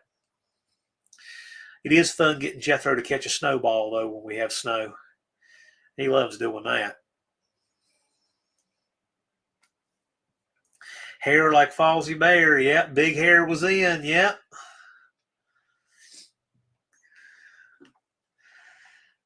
Yeah, where I did that slideshow, I found all kinds of old pictures. Let's see.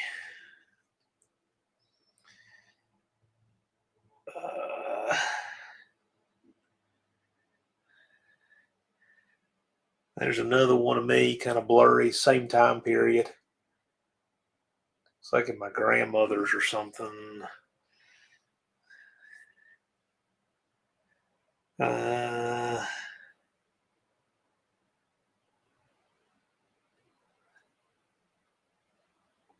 Yep, I'll never have these more at my fingertips than I have them right now.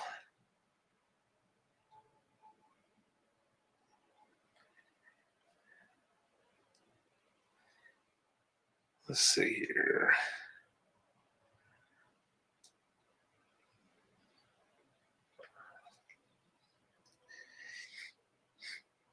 I don't know. Some of them must have just emailed. I don't have them handy.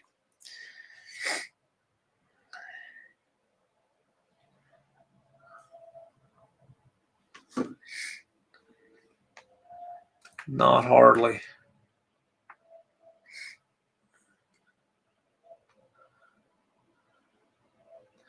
Big Block 402 says a guy I worked for in Watertown said he and his dad drove over a Greyhound bus under the snow. Oh my gosh. I could see that. I could see that. The snow was deep. Man, that kid wanted his $2. Yes. In the movie, you'll see it. You'll see what that's all about. So what year was that? That picture of me, 2000s, when that would have been. That's what I figured out. I don't have my class ring on in there. I mean, that's the skinniest I've been in forever. It's 186. I remember that. Oh, there's an ancient one of me in an Indy cylinder head shirt. I was 18 there. I got my hand broken. That's why I got a road map looking finger on this side. Sometimes I can figure out the year from stuff like that.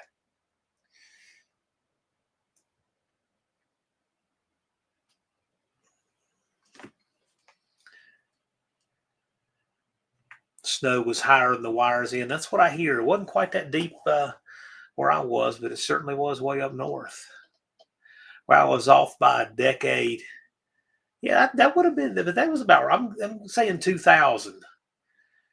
I remember that was the lowest I ever got, and then I got quickly back up to about 205. But that was 205 was probably the fittest I ever was.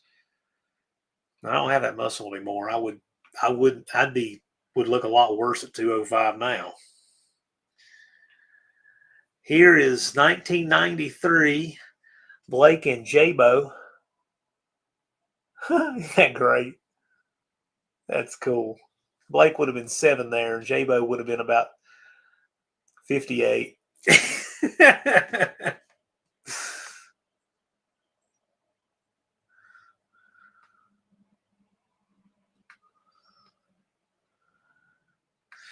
Ron says he still hurts from 19 inches of snow snuffling. Oh, yeah. I hate all that heavy snow like that. Once you can't use a blower on it, it gets heavy. Patrick says, good night, doing our Valentine's Day weekend early this year. Well, cool. Happy 45th day of the year to you, Patrick. Fun fact, the 2000 Hokies were Gator Bowl champs, and the 99 Hokies played in the Sugar Bowl for a national championship. And I was at every home game that year, too. I watched Michael Vick's freshman and sophomore seasons from the stands. And there's a picture of Dad in Sports Illustrated because he was in the background behind Michael Vick diving in the end zone as a freshman.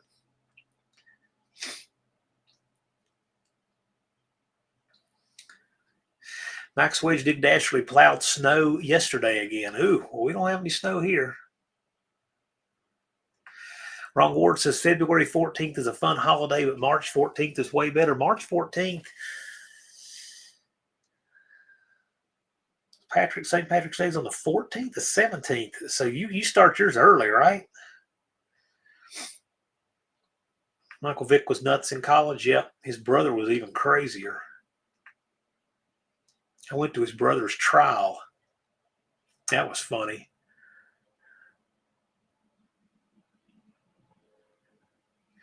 Destroyer 1320 says, howdy, y'all. LSS Drone says, I've been out flying my drone tonight. If you hear a drone sighting in Roanoke, that was me. Well, I haven't heard anything yet. Destroyer says, hit the like if you feel so compelled. Thank you. Beth Lee says 3/14 is Pi Day. Okay. So what time of day would 3.1415926 be? I have to figure that out. Now I want to know. Now I want to know what minute of the day that would be. And the 19th is Colleen's mom's birthday. Well, the 16th would have been my dad's. He'd have been 81 this year.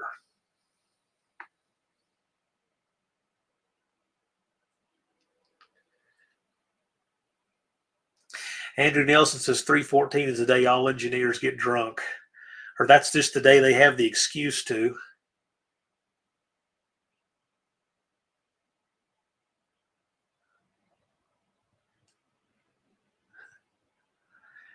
Send them to me, Ron. We'll do something with them. 1:59, the party starts. Okay.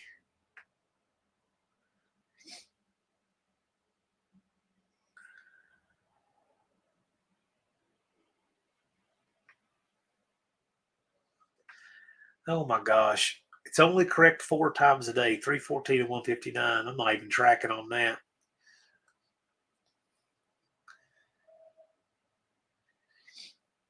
What's 3/14? Well, 3.14. That's close. That's to within 2 decimal places of a circle's relationship of diameter to circumference. When I'm doing a quick calculation, I do 3.1415926, but I don't think anybody has ever found, I don't think anybody can find how many digits it actually goes to.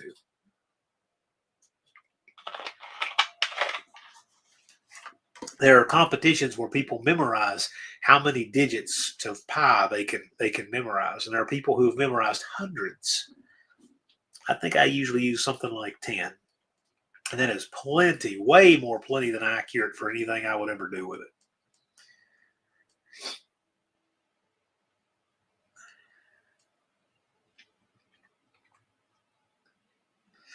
Max Wedge Dick Dashley says, I haven't seen 200 pounds since early 40 years old. Then 300. Woo! 300's a lot for anybody.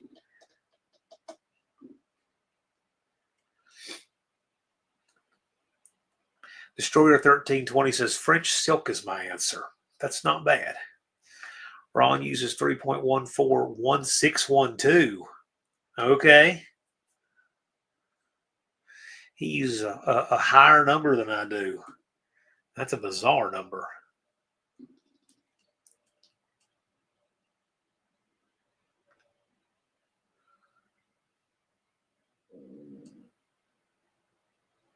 Dakota says, I was at 200 when I carried that UPS package earlier. Sounds about right. Lars says that Google says as of April 2023, over 105 trillion digits of pi are known. So that's how many decimal places we know of. So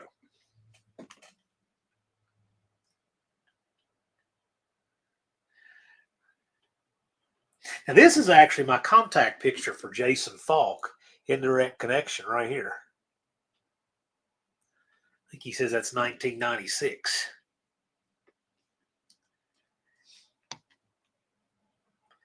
And 09. Looks about the same there. That's staggering. Yes, it is.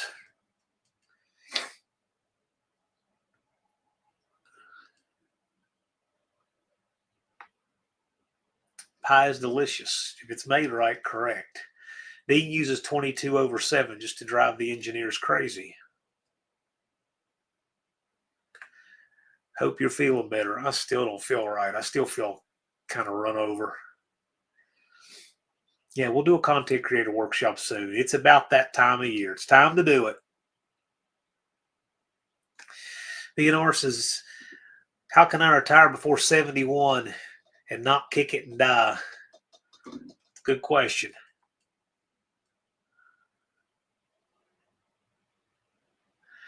Andrew says, lazy math, multiply by 22 and divide by 7. Yeah, you can do that. I mean, that's measuring with a caber and chain and cutting with an axe accurate, but whatever.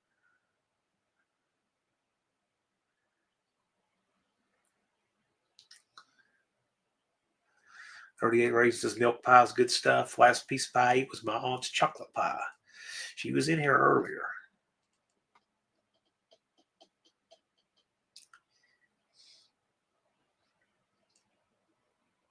DNR says, I will take that $200 per hour danger pay. Okay.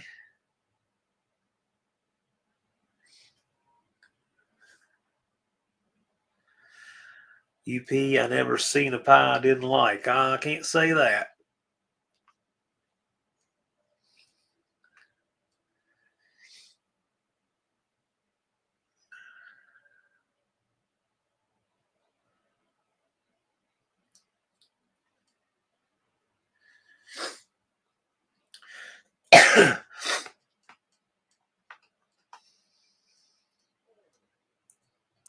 We got a few minutes left. I'll get a second plug in here. I like to plug channels from my hometown and content creators from my home and small businesses from there. And so one channel I've been following is Tour Angie. She does tours of the local streets there in Bluefield, where I'm from, and she's a travel agent. So if you want to book a cruise or tour or something like that, or you just want to see all kinds of little nooks and crannies of my hometown, there's your channel. So, you know what? It's early in the season, and we've only got 4 guys running the No Name 500. So if I can plug a channel like that, I think I will. She does a good job with it. J-Bo is here. J-Bo, we just showed an ancient picture of you.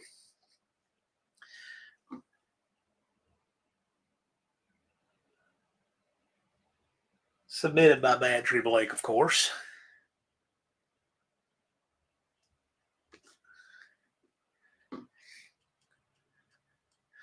Dan, the IT guy, thanks for coming by. Big Block 402 said danger pay when I was in the Army was about $60 a day. Danger pay when Dad was in the Army was just called pay.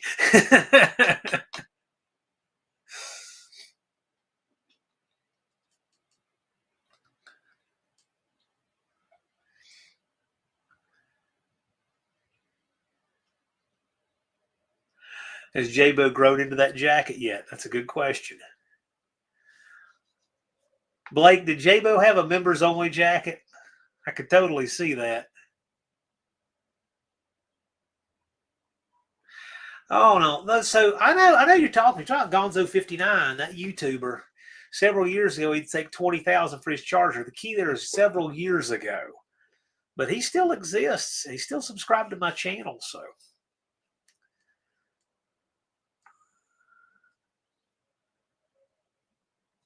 Danny Boyd is wearing his sleeveless No Name Nationals shirt today. Wore it to the post office. Cool.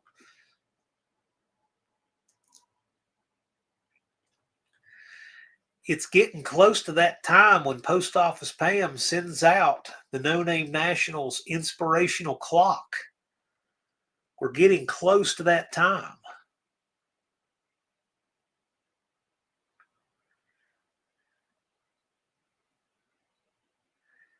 Well, I can see. I can send you his channel link. I should be able to get him, but I haven't seen him in years. So who knows?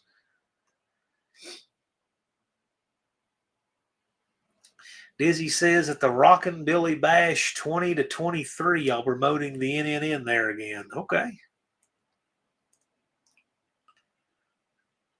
J-Bo says, I'm sure I'm beyond that old jacket.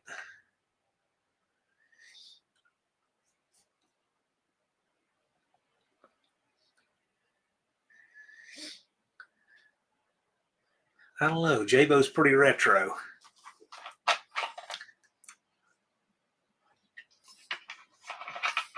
Yep, I remember him well. Know if he's still around or not.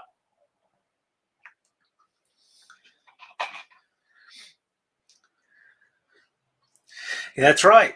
So Scott's got the picture of her mailing out his clock. That's right.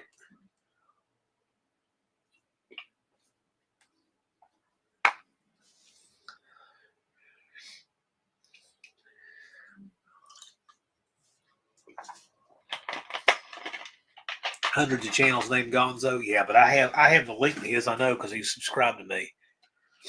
I probably do, Dakota. Relax. He might not even own that car anymore. He might not be even alive anymore. We don't know. He might decide he wants to sell it for what the market commands now.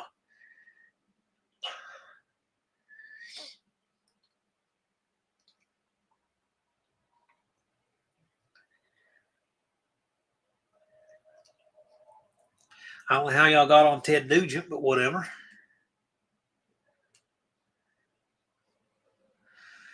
Max Wedge Dick Dasher says, I'm going to go into the garage to build a fire. Well, good time of day to do it. About time to wrap up for the day.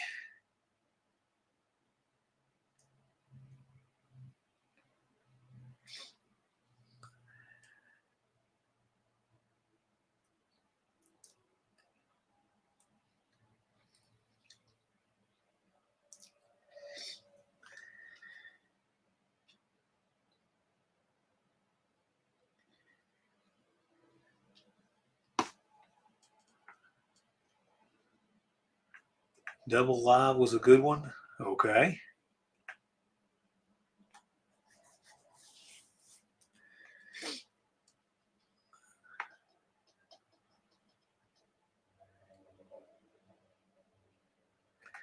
Andy Boyd's talking about Alaska Department of Natural Resources busting Ted Nugent for some dumb new rule no one knew about.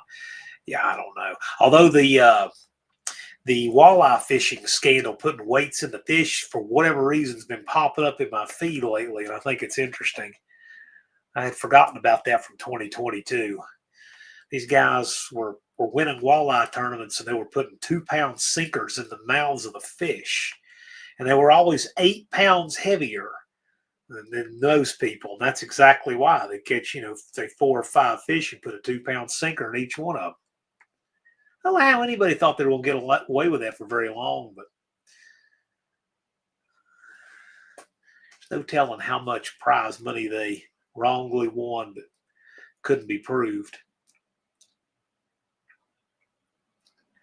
Yeah, we got weights and fish. That's right. That's what the tournament director said. It was a firestorm. If you haven't seen that, it's worth watching. We got weights and fish. Those guys wanted the tournament director cut one open and started pulling lead weights out of them. They were as busted could be. J-Bo says you could crank Cat Scratch Fever on the crappiest stereo and it would sound great. I could see that song would be one volume, would fix anything, yeah.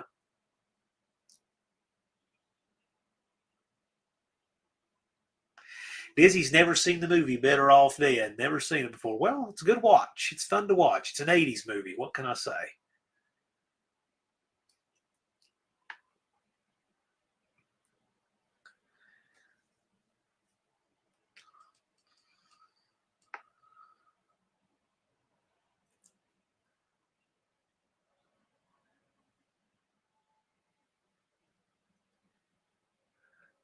Andy Boyd says Ted got busted bow hunting for grazing a bear or whatever. If you graze one, that's your kill for the year. Yeah, I'm just not a killing animals enthusiast like some people are. If you're going to hunt, just be humane. Don't have any animals suffer.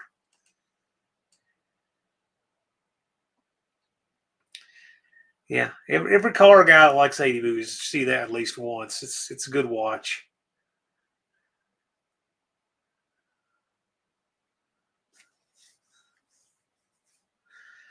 Nuisance animals and food. I get it. I totally get it. I eat meat too, but I don't want animals to suffer.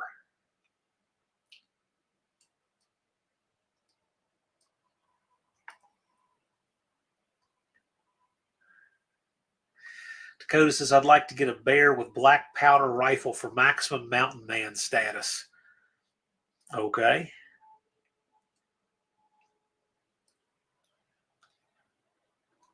My cousin is a bear hunter. He's all about it. He would do guided hunts up in Maine. Thank you, Jason. I appreciate it. Mohawk, appreciate it. Danny Boyd says the Ford dealers in my hometown have big stuffed bears in their showroom. When I was growing up, we had a local McDonald's around here that had all kinds of mounted heads and bear and deer and everything up on the walls.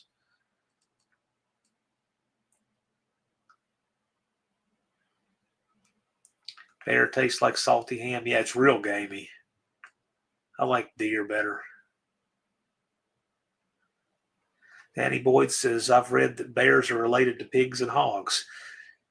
Danny Boyd, if you go far back enough on the DNA tree, everything's related. I'd want to have one taxidermied or whatever. I don't know what it costs, but I'm sure it's not cheap. Lars puts up the link for Stinger Salvage, No Name 500 contender. BNR says have a 44 Magnum 10 millimeter on your side, hunting backup black powder rifle. I would agree with that. If I was in the woods hunting big game like that, my backup pistol would be my 10 millimeter instead of my 9 for that reason.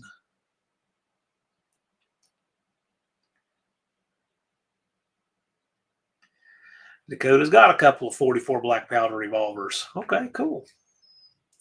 And there's the link for Main Street Mopar. We'll get these other No Name 500 contenders, and then we will wrap up for the night and for the week, for that matter.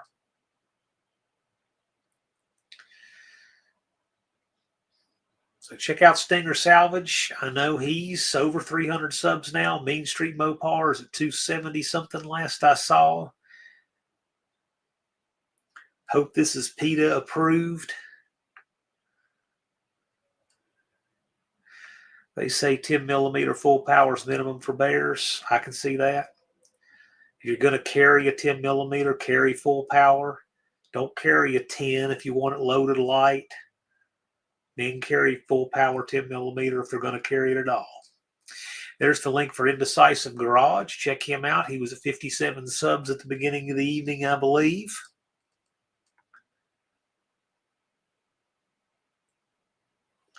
Unfinished Project recommends 1988 movie Crash Course.